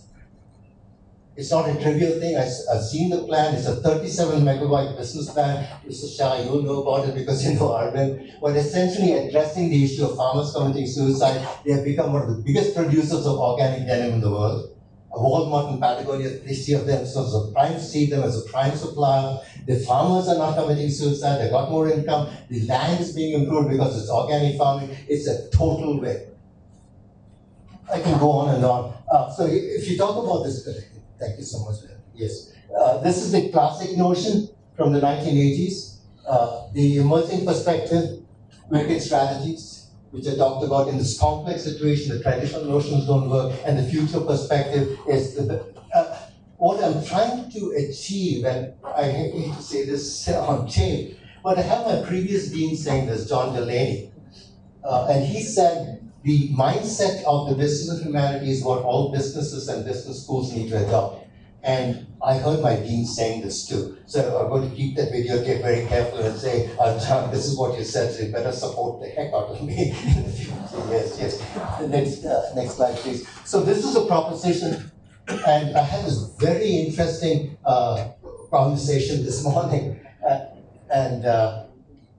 Sorry, sir, I'm old, so I was blocking on the name. I know you're my good friend Premanand's boss. Vikram, thank you, sir. Vikram was educating me this morning about a variety of things. I decided I'd steal his ideas, but then he said, I'm going to speak before you, so I decided not to. But basically, it's the same notion, that if you're talking about humanity in its two dimensions, when you say humanity, the Webster Dictionary is very clear. Humanity means all of mankind, and humanity means humaneness. So in terms of looking for opportunity, you embrace the world. In terms of how to address that opportunity, you bring humane criteria to bear. Which is why all my partners are, because we share the same values. If I could go to the next slide, please. Next slide. Just right. Yeah. Next slide, please. Can I take Dr. Gandhi, 3 to 5 minutes more? I'm sorry, I get carried away. My apologies. This is a classic strategy. And I'm using, again, this is not trivial, by the way. It took 3 to 5 years to just focus on these 3 areas as the prime forces affecting business. When I used to consult in the Porter mode, I used to use a 35-cell matrix: social, technological, economic, political, regulatory, ecological, demographic factors at 5 levels. I can rattle it off, I can't understand. This I can understand, and this captures everything. So there's really 3 forces that are driving business today. And if I could go to the next slide. If you are Lamborghini, I saw a Lamborghini dealership in Delhi. So this is a car, 300,000, the lowest level. It's for one of the fastest cars in the world. There's enough wealthy people in India for them to think of making more money by selling it here. What they have to do is to modify the suspension a bit to address the Indian roads and the fact that speeds are much less than 150 miles an hour they drive here. So they modify the car, sell it to the wealthy people, make money, shareholders are benefited, and that goes back to more sustaining innovation for emerging markets. Good strategy, classic strategy, the kind of strategy I used to help companies with. I consulted over 100 organizations on 4 continents. So along the way, this is the kind of stuff I used to do fairly well, I think, earn my money. But if I could go to the next slide. VUCA environment today. So please continue, please. And basically, these forces creating the VUCA environment. Yes, please, one more. I want to show you one characteristic here. If you take 2 of these 3 forces, and it's true for all 3 interactions, it's really fascinating. You pull together globalization, which is inevitable, and innovation, which is an imperative. What you get when you interact those 2, if I could go to the next slide, is disruptive technologies. Now, pardon my putting on my business school professor hat. We do not teach our MBA students how to deal with disruptive technology. Our economic analyses, our change management do not handle this. We say avoid it. I used to call it the suicide corner. Now I'm saying embrace it.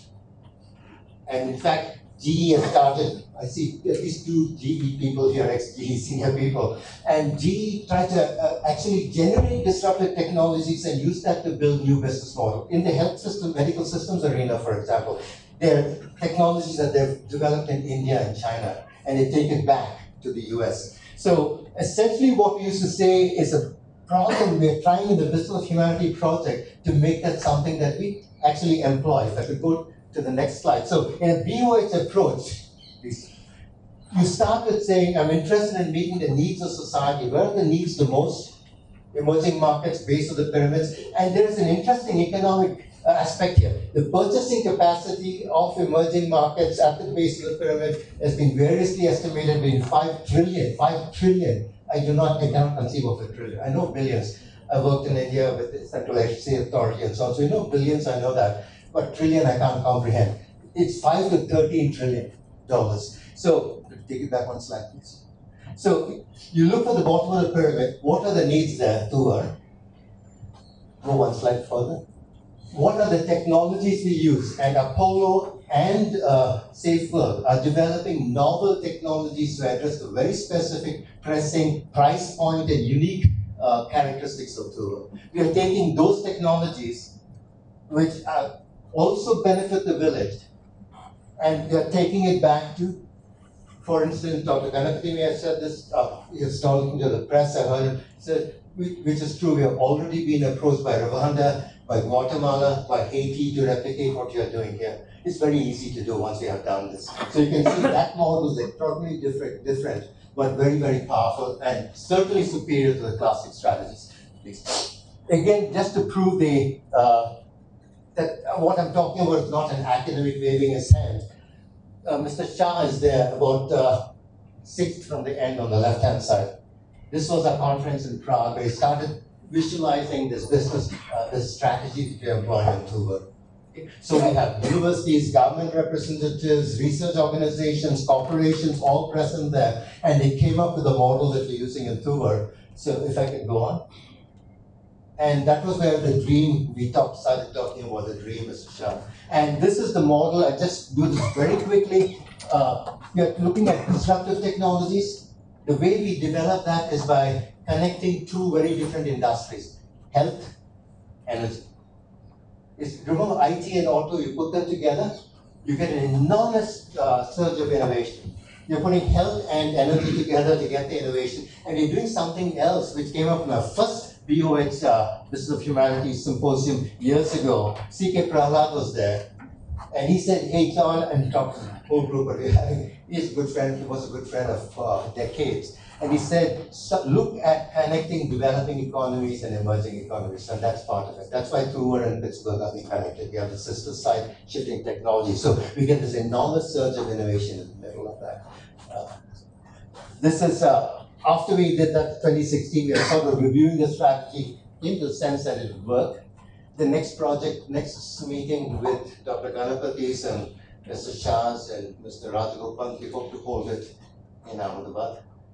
So it's about time for our next global conference. And I already talked about this, so if I could go to the next slide. I just wanted to remind you these two are intimately connected. Next slide, please. That's the end, but I wanted to say something, if I may. And again, this was triggered by conversation with you this morning, Vikram. As I said, it's Vikram, but Vikram is educated and just trained. But I was mapping those comments onto something I read in my undergraduate days, which was in medieval times, and this was C.P. Snow. Some of you might remember there's two cultures. There's the literary culture and the scientific culture, and each of them looked down upon the other.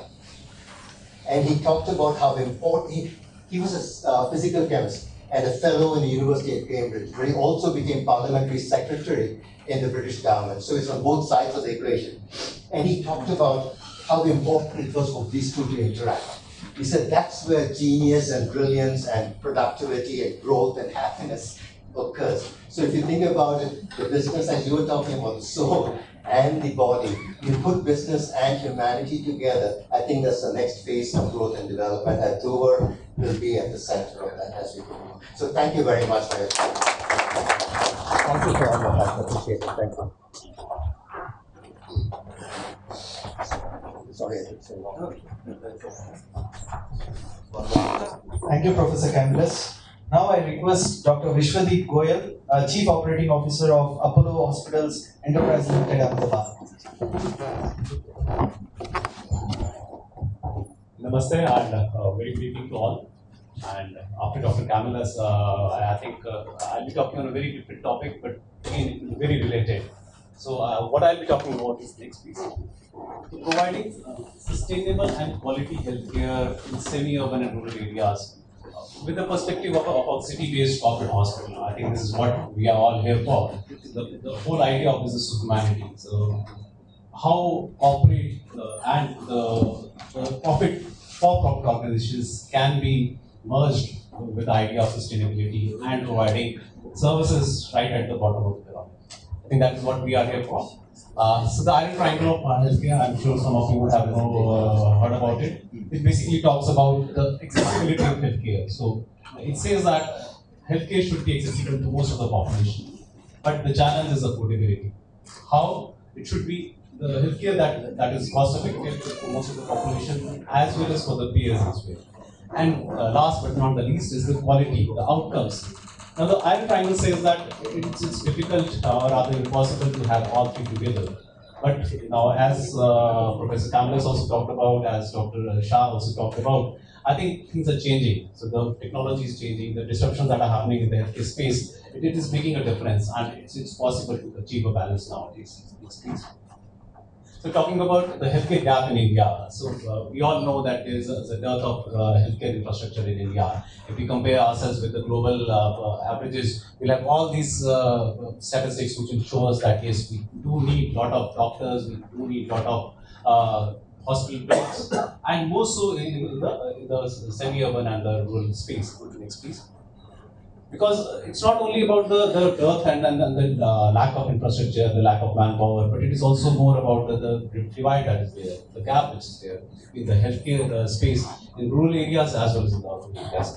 So if you look at some of the reports, it says that almost 75% of the dispensaries, 60% of the hospitals, and approximately 80% of the doctors, they work in urban areas.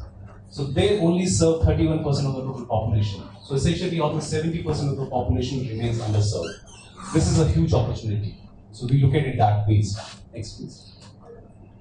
So what are the challenges that lead to this divide? So I'm talking primarily from a public policy perspective and not from a social or any other economic perspective. So the inability of the government sector to make the quality resources available, especially in the rural and the semi-urban sectors. This primarily comes from the vast and diverse geographical locations, India being a big country, and the challenges that are there in ensuring that the services are available at all places. The preference of healthcare workers, the doctors, the nurses, the technicians to remain stationed and work from an urban area, primarily because of the lack of infrastructure and services in the rural areas. Then some of the basic intersectoral coordination issues in the government sector. I would say the lack of inadequate data which is available, and slightly I would say the planning itself in the public sector remains flawed, and they focus again more on the high-end things, and the primary healthcare still remains neglected. The reluctance of the public sector to adopt and deploy new technologies, the new business models that are coming up, the asset-light models that are available now, I think there is some reluctance and then some resistance in the public sector to adopt them, which may actually have a major impact. And we are seeing a change definitely, and I'm sure that in the coming times we'll see more of these.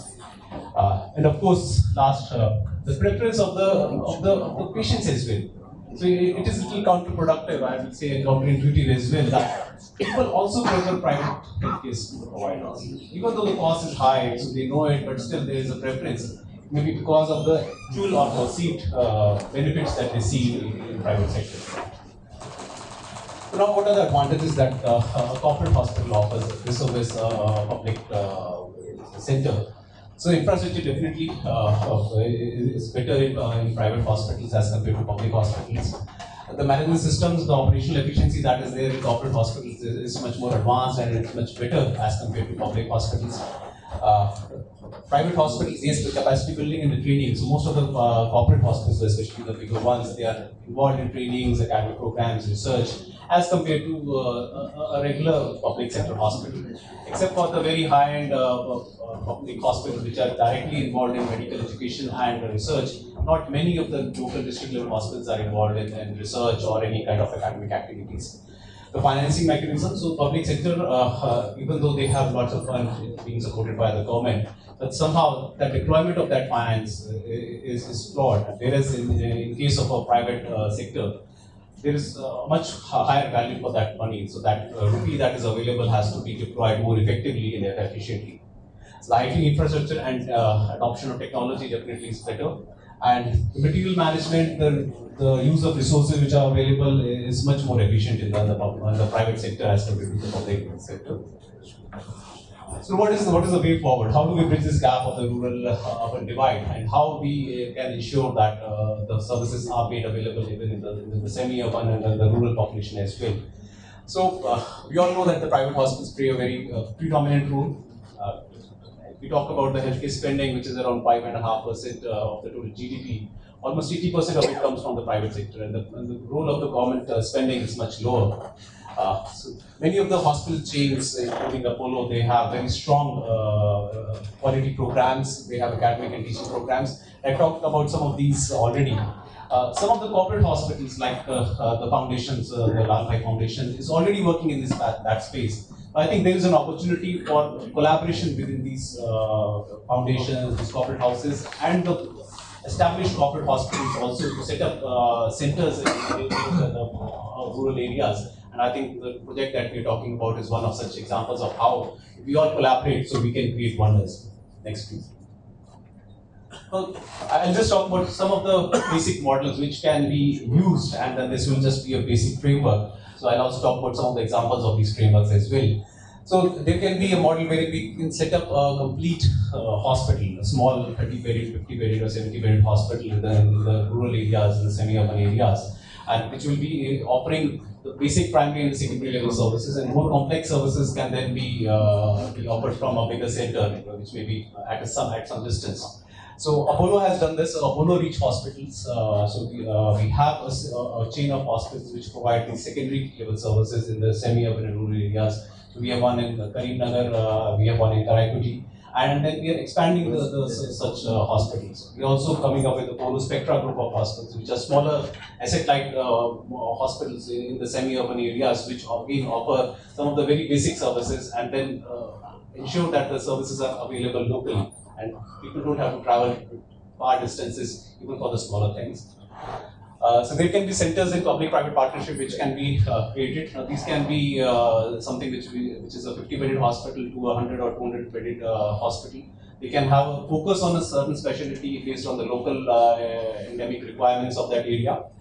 So there have been many examples. So the government hospital in Raichur, which is being managed by Apollo Hospitals, we are having a cancer-focused hospital, 200-bedded hospital, multi-specialty hospital developed in Bathinda in Punjab by Max Healthcare. So there have been many other such, like one by Fortis Hospitals, where they collaborated with the state, the district-level hospital in Dehradun to provide the cardiac services. So it was a focused specialty that they offered. So there are similar other models which are being developed in various states, and the corporate hospitals are playing a very predominant part in that. There can also be models wherein the certain specific services, especially in diagnostics, which require a lot of investment in technology or manpower, if it's not available. So it can be kind of outsourced to the corporate hospitals, and then that spare capacity that the hospitals have can be utilized to provide services like MRI, CT scans, radiation services, likewise. Next, please. So this I would say it's more interesting. So those were all kind of brick and mortar models which require a lot of investment. This is how technology can actually be used to ensure that this bridge is created and then the divide is reduced. So telemedicine centers, that one we are talking about, Tuver is a very classic example that we have right with us. So here the services are provided at the local level, and this is directly available to the physician at a higher center. Real-time transmission of data, real-time transmission of services, and it makes a big difference to the patients on the ground. So Apollo Health is a dedicated group company which is working constantly in this field and ensuring that we create such centers across the country.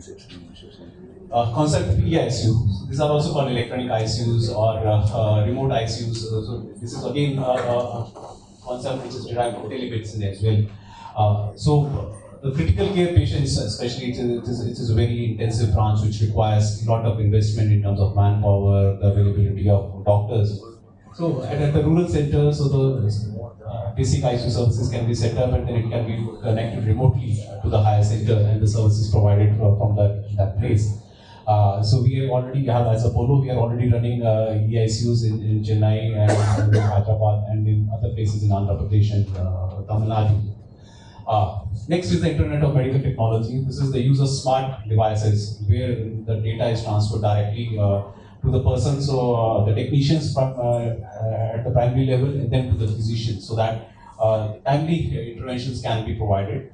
So it is again low cost model which is easily available, can be set up quickly, and it reduces the requirement of the manpower, which is one of the major constraints in providing the services in the rural areas. The centralized monitoring systems, again, the extension of the devices wherein all the data is directly and automated, and it goes to the physicians directly. Where a person sitting in Ahmedabad can actually monitor the ECG of a person in the rural areas, and then necessary interventions can be undertaken. So the concept of electronic health records and health information exchange. So as we go along, so the automation of the data, the electronic health records is going to be a major change that is going to help the transmission of data more quickly. The moment so that the patients, when even if they are in the rural setup or in the local area, they can still consult electronically from a doctor in a higher center. And virtual clinics, this is again 24/7 availability of doctors where you can consult for your basic common problems and can get immediate interventions. Next. So these are some of the models which can be suited based on the basis of the requirements of the local community.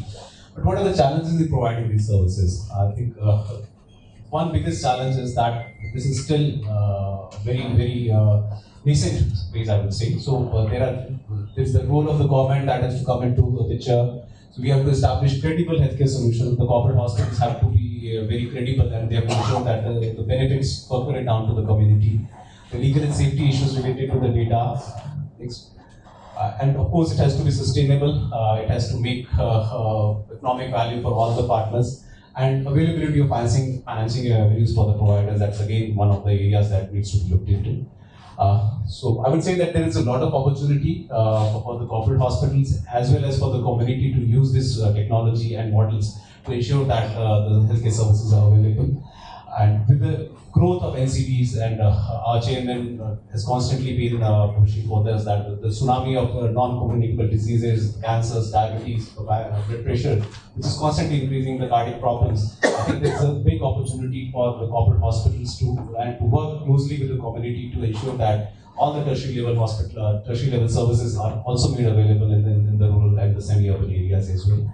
And the Ayushman Bharat scheme, the Pradhan Mantri Jan Arogya Yojana, I think that is another step by the government as well to create wellness centers in the rural centers, the primary health centers, the sub-centers. I think that's one step in the right direction in this regard. So thank you very much.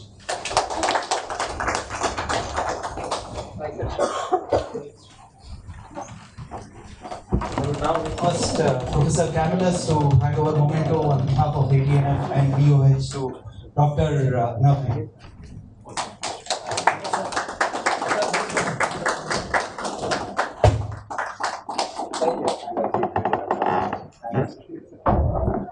I would also request Professor Camillus to memento on behalf of ATNF and BOH to Mr. Vikram Thapru, CEO of Apollo Telehealth Services.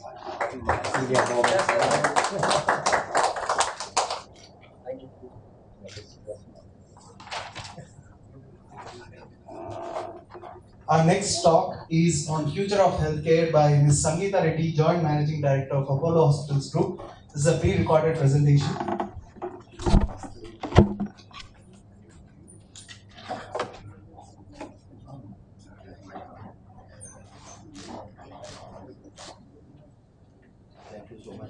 Namaste.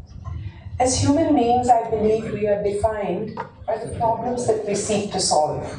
Whether it was Craig Venter, who sought to unravel the genome, or Nelson Mandela, who fought for apartheid, or even Larry and Sergey, who found a way to put order into the vastness of the cyberspace. It is when we pursue these significantly large issues that affect human beings that we define who we are and what we can become. I believe that there is a lot to be done in healthcare. The vastness, the complexity, and the impact that it has on lives is truly significant. So our organization, Apollo Hospitals, continues to strive to use innovation, skill, talent, passion, and continuous effort to bring healthcare within the reach of individuals.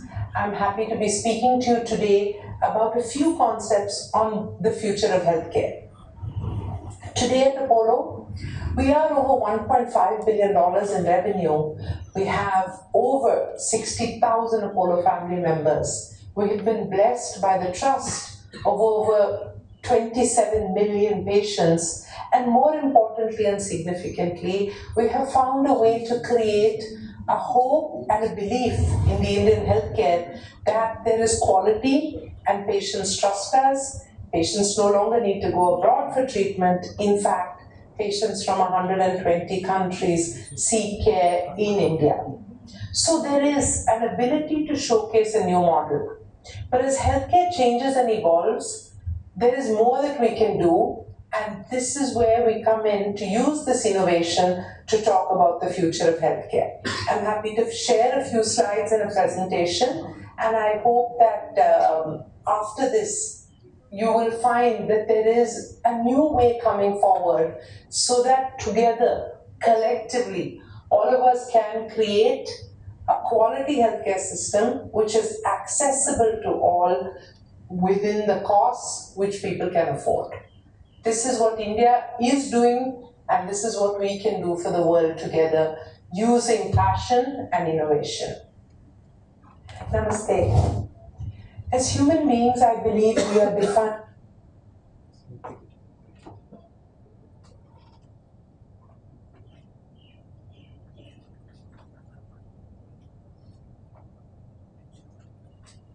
Productive citizen a nation can have. Without a healthy, productive citizenship, a country can't be economically viable. So the magic bullet really lies in continuous innovation, seamless collaboration, good sourcing, and skill sets available locally. The future of healthcare will also be defined by exciting new innovations, by using big data, AI, mobility, devices. Healthcare will now become in the future more an information science, and yet open standards, secure identity, and interoperability are all critical to the safe and successful use of technology. Let's see what I think is one of the important models in the changing aspect of healthcare. Over the last 35 years, we have built large hospitals. We have done over 160,000 open heart surgeries with a 99.3% success rate. We have the largest heart transplant program.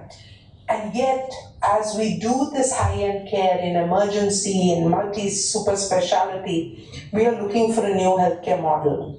And the evolving practice of medicine leads me to really say that a new delivery model should emerge. In the current model of care, all of us are seeking cost, accessibility, and quality, but we look at an illness or a symptom or a disease, and when the patient comes in with that disease, we treat him and he either recovers or revisits, and a few, of course, unfortunately, we can't treat.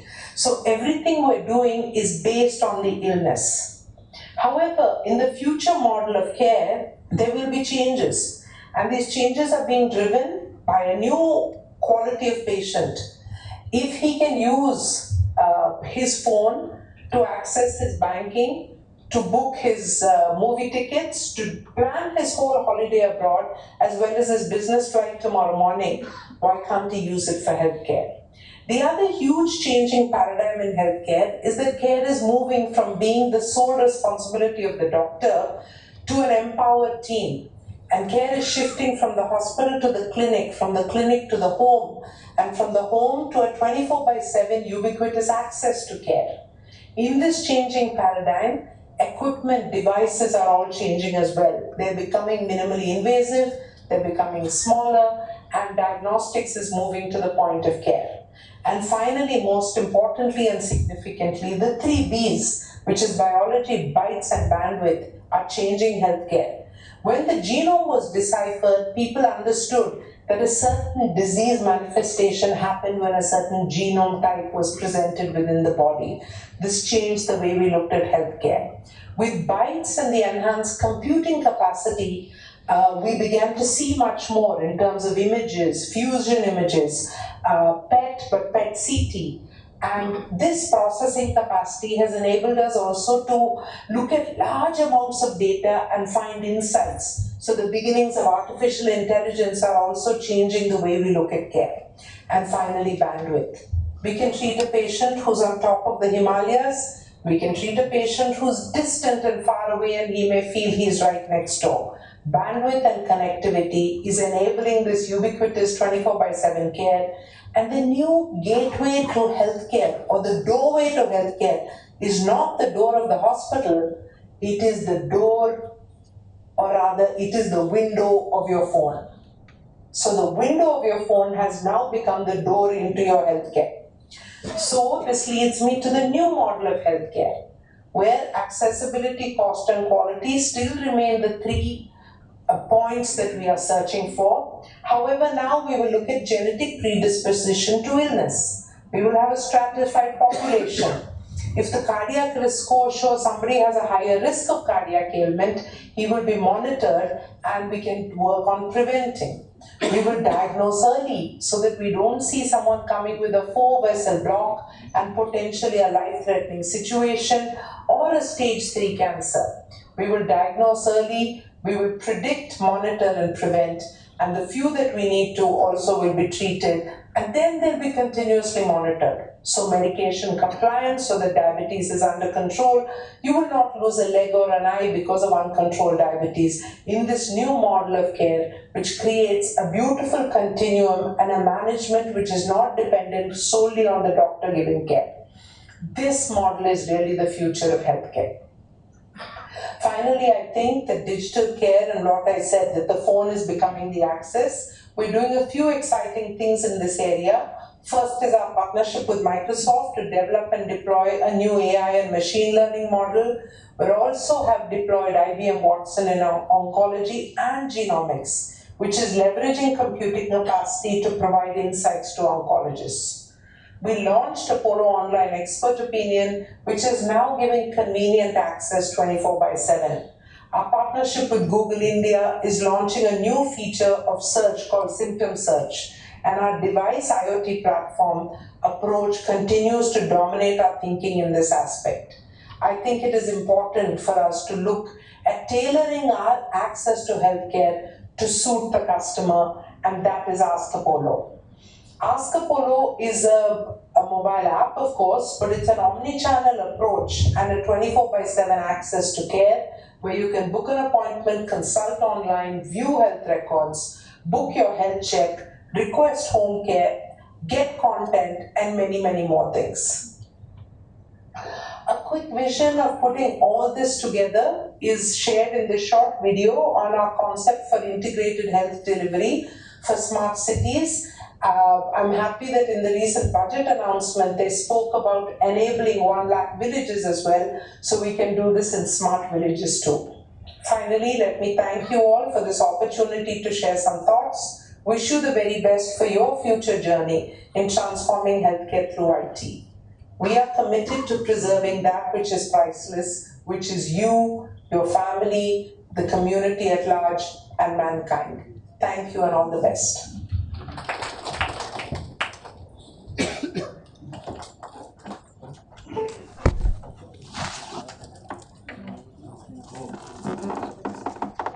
I would now request Professor K. Ganpati, Director of Apollo Telemedicine Networking Foundation and Apollo Telehealth Services, to provide his talk on technology-enabled remote healthcare. I know all of you are waiting for the high tea. You've already been here for 2 hours. But, ladies and gentlemen, in the next 1,200 seconds, I will ensure that you will see what we are doing. A couple of weeks ago, ISRO formally announced the opening of a new division called Human Spaceflight Mission Center. For ISRO, the sky is no longer the limit. I'm going to show to you in the next 20 minutes that for Apollo Telemedicine Division also, the sky is no longer the limit. It is only by virtue of my white hair, it's only by virtue of my white hair that I'm here, and I'm representing a fantastic team which I have, headed by Vikram Thapru, the CEO of our division, Premanand, Vice President, Operations Management, and the 2 people here. We have 2,000 people today in the Apollo Telehealth Service Division. In 1999, I got interested in this as a hobby, and then I was a part-time, and now, of course, it has become a passion, a full-time, and I'm very grateful to the wonderful team I have, which are solely responsible for this. The Indian healthcare jigsaw, we have already gone through all this. The CEO of Ahmedabad has shown about hospital beds requirements, etc. To make a long story short, it is only technology, and technology we can drive and produce a radical healthcare transformation. Now, a service must be cost-effective, need-based. I firmly believe that a solution is not a solution unless it is available to everyone, every time, anywhere. India is a paradox. On the one hand, we are better than the best. We have people from all over the world, including the United States, coming to India for a liver transplant, heart transplant, for failed hip surgery and knee surgery. At the same time, 70% of the Indian population do not have physical access to any type of specialty care. A paper which I published in February 15 convincingly demonstrated that 934 million Indians live in areas where there's not a single neurologist or a neurosurgeon. You could extrapolate this to every specialty. The numbers may be different, but essentially it would be the same. We have already gone through all this. I'm not going into the statistics, excepting what Mrs. Sangeeta Reddy showed a few minutes ago. There is a definite shifting point of care. I'm convinced that in my lifetime, I will see a doctor in my pocket, a hospital in my pocket, and a laboratory in my pocket. The entire paradigm of healthcare is totally shifting. I am sure that I am going to witness a hospital without patients. May I tell the CEO, oh sir, that 20 years from now, you would like your hospital to be empty, not a single patient, because you will be delivering the entire healthcare delivery in the house of your patient. And your ROI will also increase tenfold with empty hospital beds. This is what is going to happen in the future. Now, just a word or two about telemedicine, since there are several people here who may not be fully aware of it. Telemedicine essentially makes geography history. Distance becomes meaningless. These are the components. Obviously, you require a patient, you require a doctor, but equally important, you require technology, you require standards, orientation, training, customization, etc. And we believe that we always need to be future ready. Now, just imagine this man from rural Bangladesh. With just a flicker of a switch, he is able to get the consultation of 3 consultants, a spinal surgeon, an orthopedic surgeon, and a neurosurgeon for less than $15 US. It would have been impossible for him to get this. Like this, I have personally given about 2,000 odd consultations in neurology, neurosurgery. We have overseen more than 150,000 teleconsults. Today, I'm very happy to show that our team is able to facilitate 3,000 teleconsults per day, mostly in public-private partnerships, but this is the amount which we are doing per day. I'm just going to give 4 or 5 examples to show that we are no longer talking of pilots, we are no longer talking of proof of concept validation. We are showing to you conclusively that telehealth is an integral part of the healthcare delivery system. Today we have the Telemedicine Society of India. We are going all out to ensure that people embrace telemedicine. I dream of the day when there will be no Telemedicine Society of India. After all, you do not have a Stethoscope Society of India. Telemedicine should be an integral part of the healthcare delivery of every doctor, whether he be a pediatric cardiac surgeon or a family physician. This is only a means to enable an end. Telemedicine should not be viewed as a subspecialty or as a specialty. This is a true picture of a burns patient being dragged for 36 hours before Apollo telehealth services set in. I have been there twice through this very road, and I know exactly what it is. Just imagine living here when the temperature is minus 25, minus 35, 5 months in a year, the landslides ensure there's no entry at all. These are our coordinators in Kaza and Keelong, 14,300 feet high. When somebody comes with low back pain, we do not prescribe ibuprofen or something like that. We ensure that the patient is examined as in a tertiary or quaternary care hospital. The back is examined with a simple camera where the orthopedic surgeon or whoever is the surgeon in Madras, Hyderabad, sees the back of the patient. This is a small bleed in the tympanic membrane in the ear, bleeding from the external ear. I have seen thousands and thousands of patients with a head injury over 40 years. Believe me, I have never used an otoscope to see the interior of the ear. I see a few cc of blood here, okay, he's bleeding from the ear. But in telemedicine, we go much higher. We put this otoscope inside, and from Madras, I can precisely see which part of the tympanic membrane is ruptured. This is the power of simple cameras and so on. Again, as Sangeeta Reddy again mentioned, the whole world is changing. Apollo Hospitals, a dividend-declaring corporate for-profit hospital, believes that the ROI is much more in reducing footfalls to the hospital, in keeping people healthy.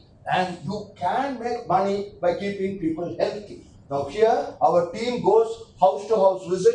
34,000 is a population of Lahul and Spiti. We have fantastic devices, POCT devices. I can go into the house of any person and do a liver function test, a renal function test. I can even later on look at sodium, potassium. You tell me what you want and I can do it on a POCT. This is a little older slide. Even at that time, more than 4,600 people had been screened for blood sugar as well as for hemoglobin. Now, the government of Himachal Pradesh was so fascinated by what we did for the first two centers that we got a third center, and I understand the fourth center is also the offering.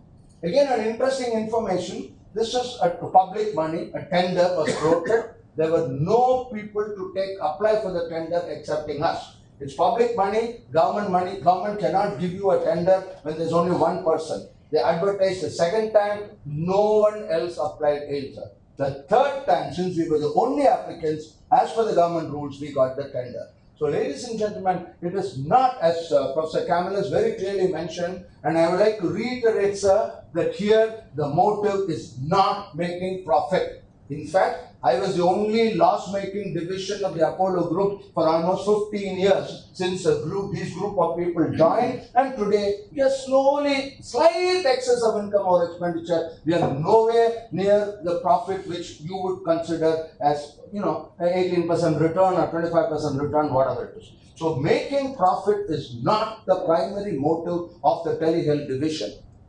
Now, just give you figures. Numbers don't mean anything. For an individual, a single person, 7 cases of myocardial infarction have been thrombolized from a distance of 3,000 kilometers from Madras. One person I so vividly remember, ECG was normal, but my young doctor in the emergency in Apollo Hospital said, I don't like the look of that guy. His face is not okay. He appears to be in pain. And he told the nurse, don't send him away, keep him there.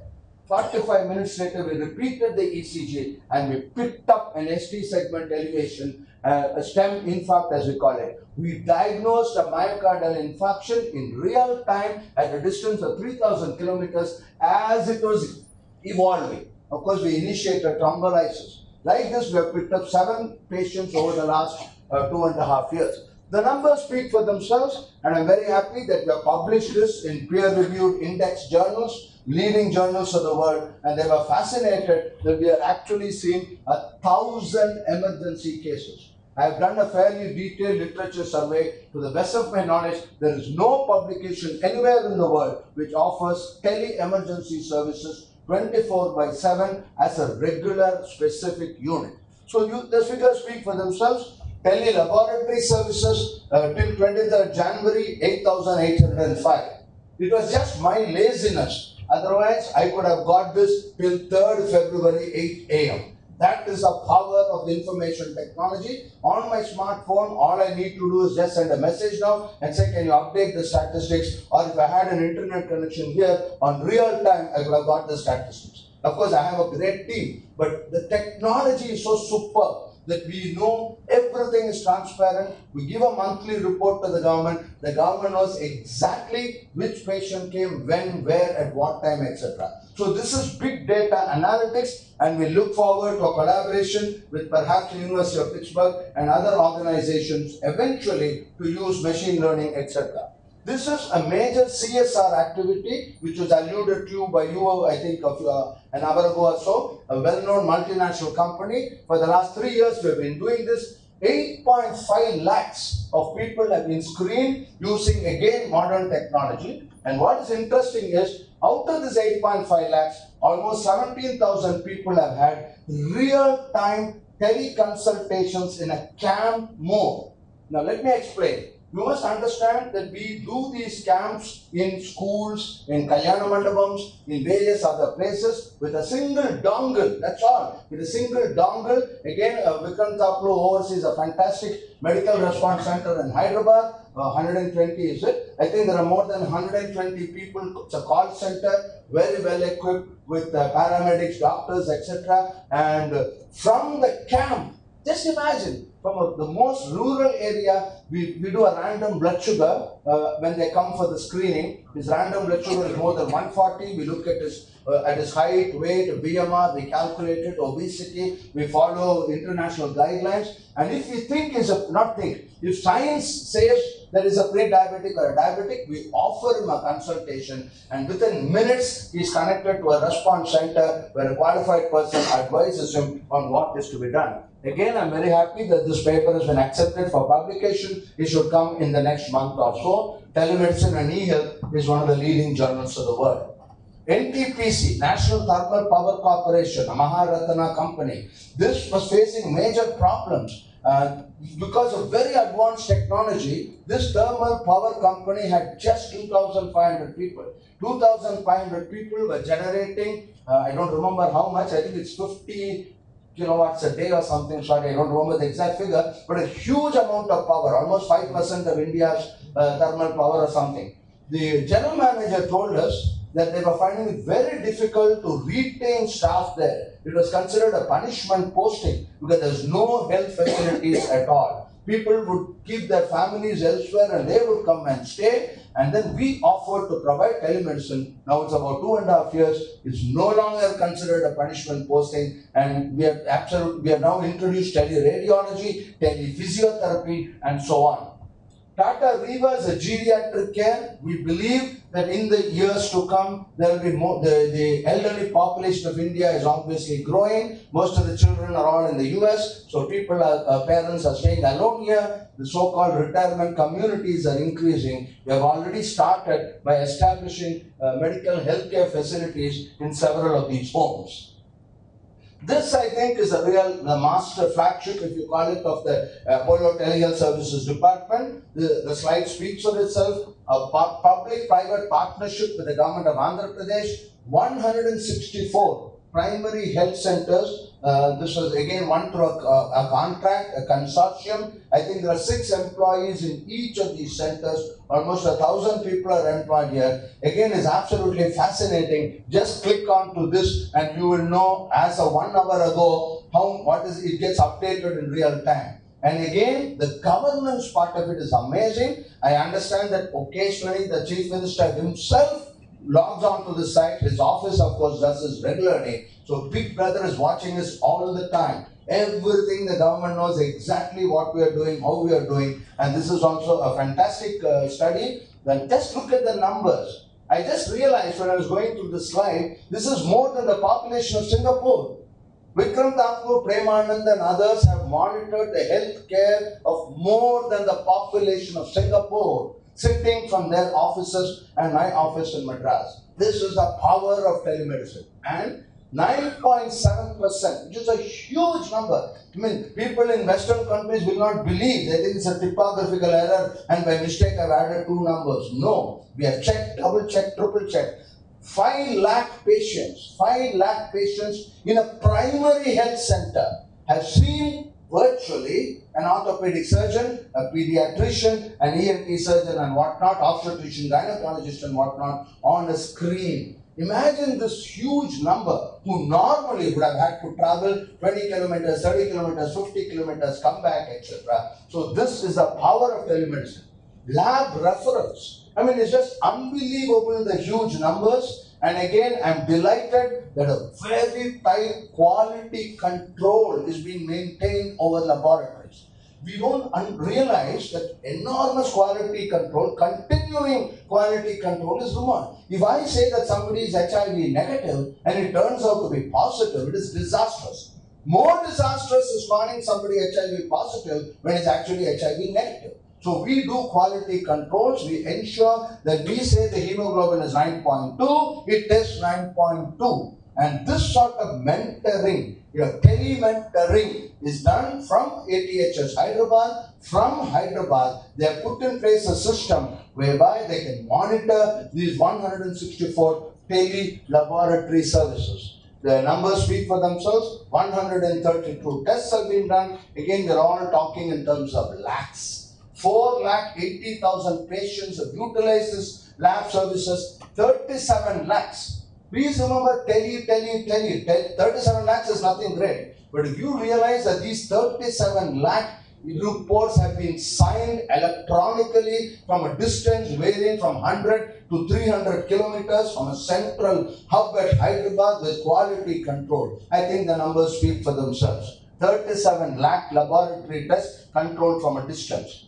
Another major project with Andhra Pradesh is 115 tele-ophthalmology or vision centers located in rural and interior part of India. As of a week ago, 7 lakh patients had visited the centers, which works out to almost 2,000 visits per day. Over 115 centers, about 15 to 20 people come every single working day. Again, all this is updated in real time. The technology used is unbelievable. You can see here 1,72,000 fundus images were checked by 30 ophthalmologists in Chennai. From Chennai, through the internet, we have peered into the interior of the eye of 1,70,000 patients in rural Andhra Pradesh, documented every single one of them. I only wish I had 1 or 2 PhD students. I'm confident I can produce 1 PhD every 3 years. That is the amount of voluminous data we have. Unfortunately, we just don't have the infrastructure or the wherewithal to do a detailed impact analysis. You can see for yourself, this optometrist, ophthalmologist in Madras is reporting on the fundus with a patient located 200 kilometers away. This also has been, we have studied it in detail and are submitting this for a paper. These are some statistics about the National Thermal Power Corporation, which I spoke to you about. Teleradiology services. We read X-ray, CT scan, MRI, etc. This was started very recently, about a year and a half ago, but the numbers are picking up. And several of our clients are government agencies. A fascinating change which I see is public-private partnership. The government has realized that it needs to outsource several of its activities to the private sector. This slide was about 3 months ago. It said e-health to begin in 10 days. It's already started. I was telling you, Professor Camillus, about the container. So you can see a container like this. You can fit it on wheels. Innovation. This container can be in one road on Monday, another road on Tuesday, 5 p.m. to 8 p.m. outside working hours. And with a VSAT on top, it can connect to Hyderabad, Chennai, wherever we want, Ahmedabad, and so on. So a cargo trailer parked in the middle of a busy market. So now, of course, I think this has been very well covered, but I couldn't resist the temptation of putting up Tuver. And if we want to ensure that among all our projects, the numbers may not be 7 lakhs in Tuver. Tuver does not have a population of 7 lakhs. But I can assure you, Professor Camillus, that there will be a 100% coverage of every single resident in and around Tuver. And what we lack in numbers, we will make up for in quality. We will map their health profile, we will promote health literacy, and so on, and we hope it.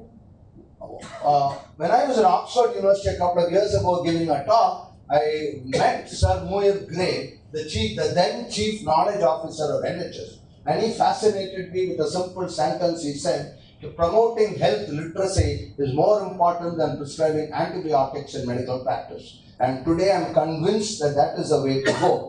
With the MS Swaminathan Research Foundation, we have, for the last 3.5 years, we have just completed about 115 lectures. Twice a month we do this. About 15 villages are connected to this. and you can see not more than 20-25 people join per village. Any single lecture is attended by 150 to 200 people, and this is one thing we would love to do in Gujarati. If the local people, if the government or somebody here, if you can help us, all that we already have modules in Hindi, Telugu and English. We need it to be translated into Gujarati, and sir, with your help, please, we will be very happy to extend what we are already doing to the state of Gujarat. All I want is, I want an audience, I want a good audience, because all doctors like me, for us, we don't get paid for this. So the only inspiration for me is to see 500 people listening to me. So if there are 5 people listening, we just don't get that stimulation. So please get us about 200, 300 people, once a month, twice a month, what it is. And I'm sure technology is so sophisticated. All our slides, you can have a transliteration into Gujarati or something. So this is something we would very much like to do. Now again, just to tell you, since Professor Camillus is here, I couldn't resist putting these 2-3 slides. Many organizations in the US have taken note of whatever little we have done. Yale Institute of Management, Ross's Business School. I happen to be a mentor for Harvard Business School for a particular group. It was very interesting that I had to submit my CV and go through it before Harvard Business School recognized me as a suitable mentor. But it was fun. For 6 months, I interacted with them through email and through video conferences. Then they came to Madras. They spent a week with us and they submitted a project report. Again, with Wharton, we had a lot of interaction with Wharton, and of course, we have also been mentioned in a report by Harvard Business Review. The most recent one, of course, is Columbia University. Columbia University sent a team of 3 people about 3 years ago, I think, or 4 years ago, and they spent a week with us. They made a documentary, and the documentary is now being used as a case study. Recently, of course, they brought out a book in which Apollo telemedicine activities are featured, and this has been used as not only as a case material, but even as a question for the master's degree in international affairs. This is how you can see how important is the leadership, to what degree does the nature of India dictate, etc., etc. A lot of questions are asked. So, ladies and gentlemen, this is the real India. This is India of 2019 or 2020. I'm sure all of you would have guessed. The baby on the top is preparing for the NEET entrance exam. Sorry, preparing for the IIM Ahmedabad entrance exam. I think that's more relevant. Sorry, the baby in the top, or maybe the people at the bottom are preparing for the IIM entrance exam. Kerala, incidentally, the United Nations has recognized a district in Kerala as the only district in the entire universe which has achieved 2 years ago 100% computer literacy. I defy you, sir, of any hamlet or district or whatever it is in the United States where there is 100% computer literacy. This has been recognized by the United Nations. This is the India we are talking about. Whether you are 80 years old or whether you are 90 years old, it doesn't matter. Laptop, desktop, mobile phone, just look at that baby. That baby speaks for itself. I mean, this is the world we are talking about. Not you mentioned a very nice phrase, medieval ages. I think I belong to the Jurassic Park. You may be belonging to the medieval age. But this is the true India we are talking about. So, ladies and gentlemen, you can ignore reality, but you cannot ignore the consequences of ignoring reality. The nicest thing about the future is it's always ahead of schedule. 1999, when I branched into telemedicine, everybody laughed, ridiculed. Many people questioned my sanity. They suggested a psychiatric consultation, and so on and so forth. It has taken 20 years, but 20 years later, people are still laughing. People still think it's stupid. But the laughter definitely has come down. They're not laughing as heavily as they used to. And what has happened in the last 2-3 years suggests that over the next 5 years, we are going to see an exponential increase. Telehealth is going to be embraced. And I dream of the day when the CEO and the COO of a hospital, the next budget you put, I hope you will not only ask for a biplane angiography or an MRI or robotic surgery. Please ask for a telemedicine unit, and believe me, the dividends you yield, it is intangible benefits. I cannot quantify and measure. I mean, the CEO of a hospital can always talk about bed occupancy, good, then grab this, and says he has generated 132.23 crores per bed, etc., etc., etc. THS CEO may not be able to do that. But 6,50,000 patients have used our services. You cannot quantify, to best of my knowledge, there is no metrics whereby I can put a price and evaluate and say that this is what I have brought in terms of revenue to the hospital organization. Telemedicine has always had a stepmotherly treatment. Let me be brutally frank about it. The Padma Bhushans are awarded to cardiologists. The elite doctors do cardiac surgery, pediatric cardiac surgery, etc. When I was at the peak of my career as a neurosurgeon in 2000, and when I branched over to telemedicine, everybody laughed and ridiculed. Telemedicine is just not accepted by the medical community as a sexy subspecialty. No, it is not. But in the years to come, I think yesterday, sir, I remember how I felt when I did the first brainstem biopsy. I took a biopsy from the medulla oblongata. And you know how it is. There are very few people who had done that, and I was absolutely, and the first stereotactic radiosurgery, the first robotic radiosurgery using CyberKnife in 2008. I was a part of the ultimate in technology at that time. But believe me, the happiness which I got yesterday was far more than the thrill or the happiness I got by doing a medulla oblongata biopsy. Maybe it is because of my white hair. Yes, certainly that. But still, I believe that public health is going to totally change with the deployment of technology. Geography has already become history. Distance has become meaningless. And I would be very, very request the cooperation of all of you here to make telemedicine an integral part of the healthcare delivery system. Thank you once again, sir.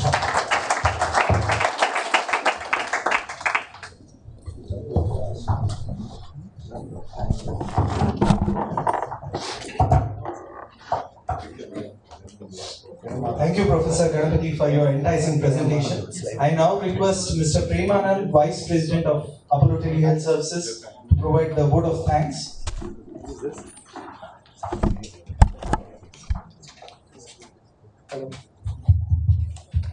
Thank you, Dr. Lovakanth.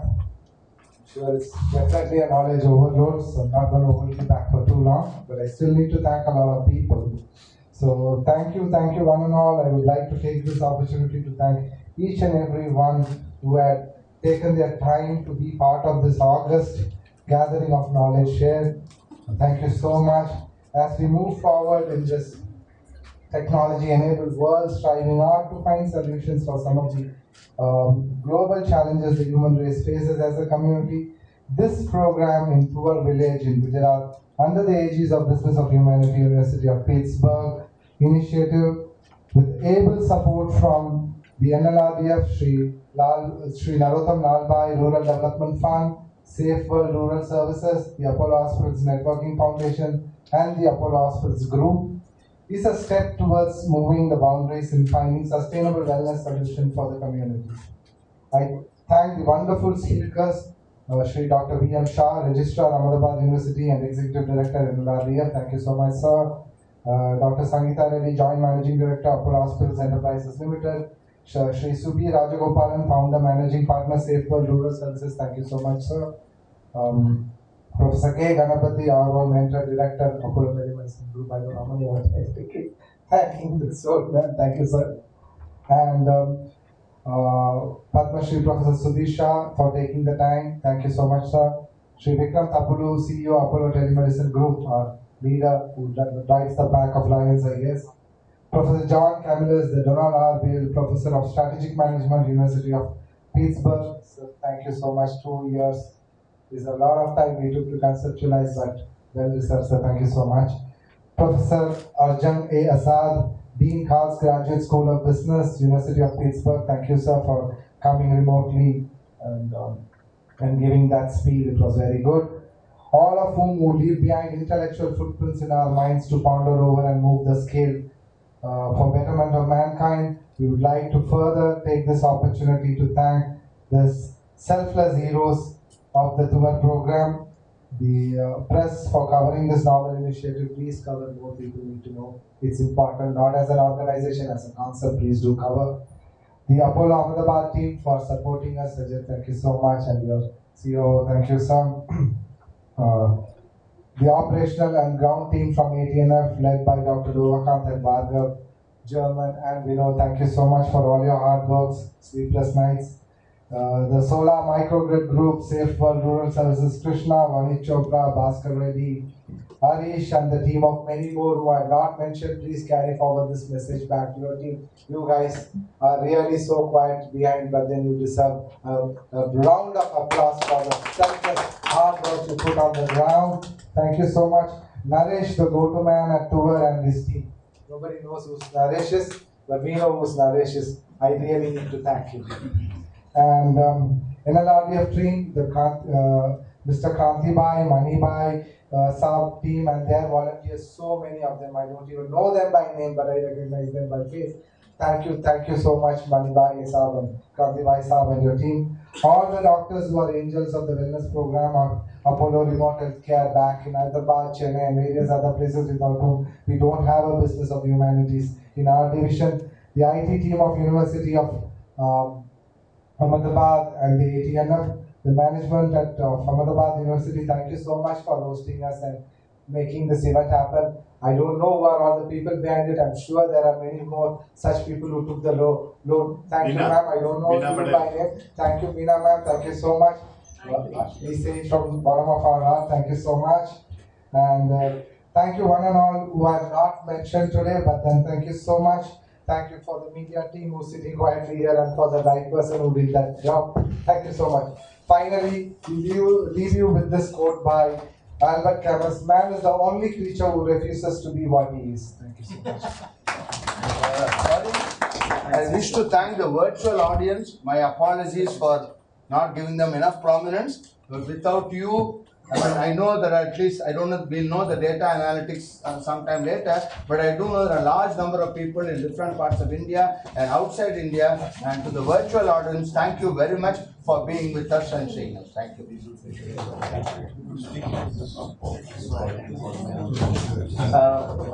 Thanks again to the virtual audience. We always forget the virtual audience, not realizing that you are much more important to us. It's very easy to physically go to a lecture, but it's extremely difficult and you require a lot of motivation to sit in your house and listen to a lecture. So thank you once again for joining us.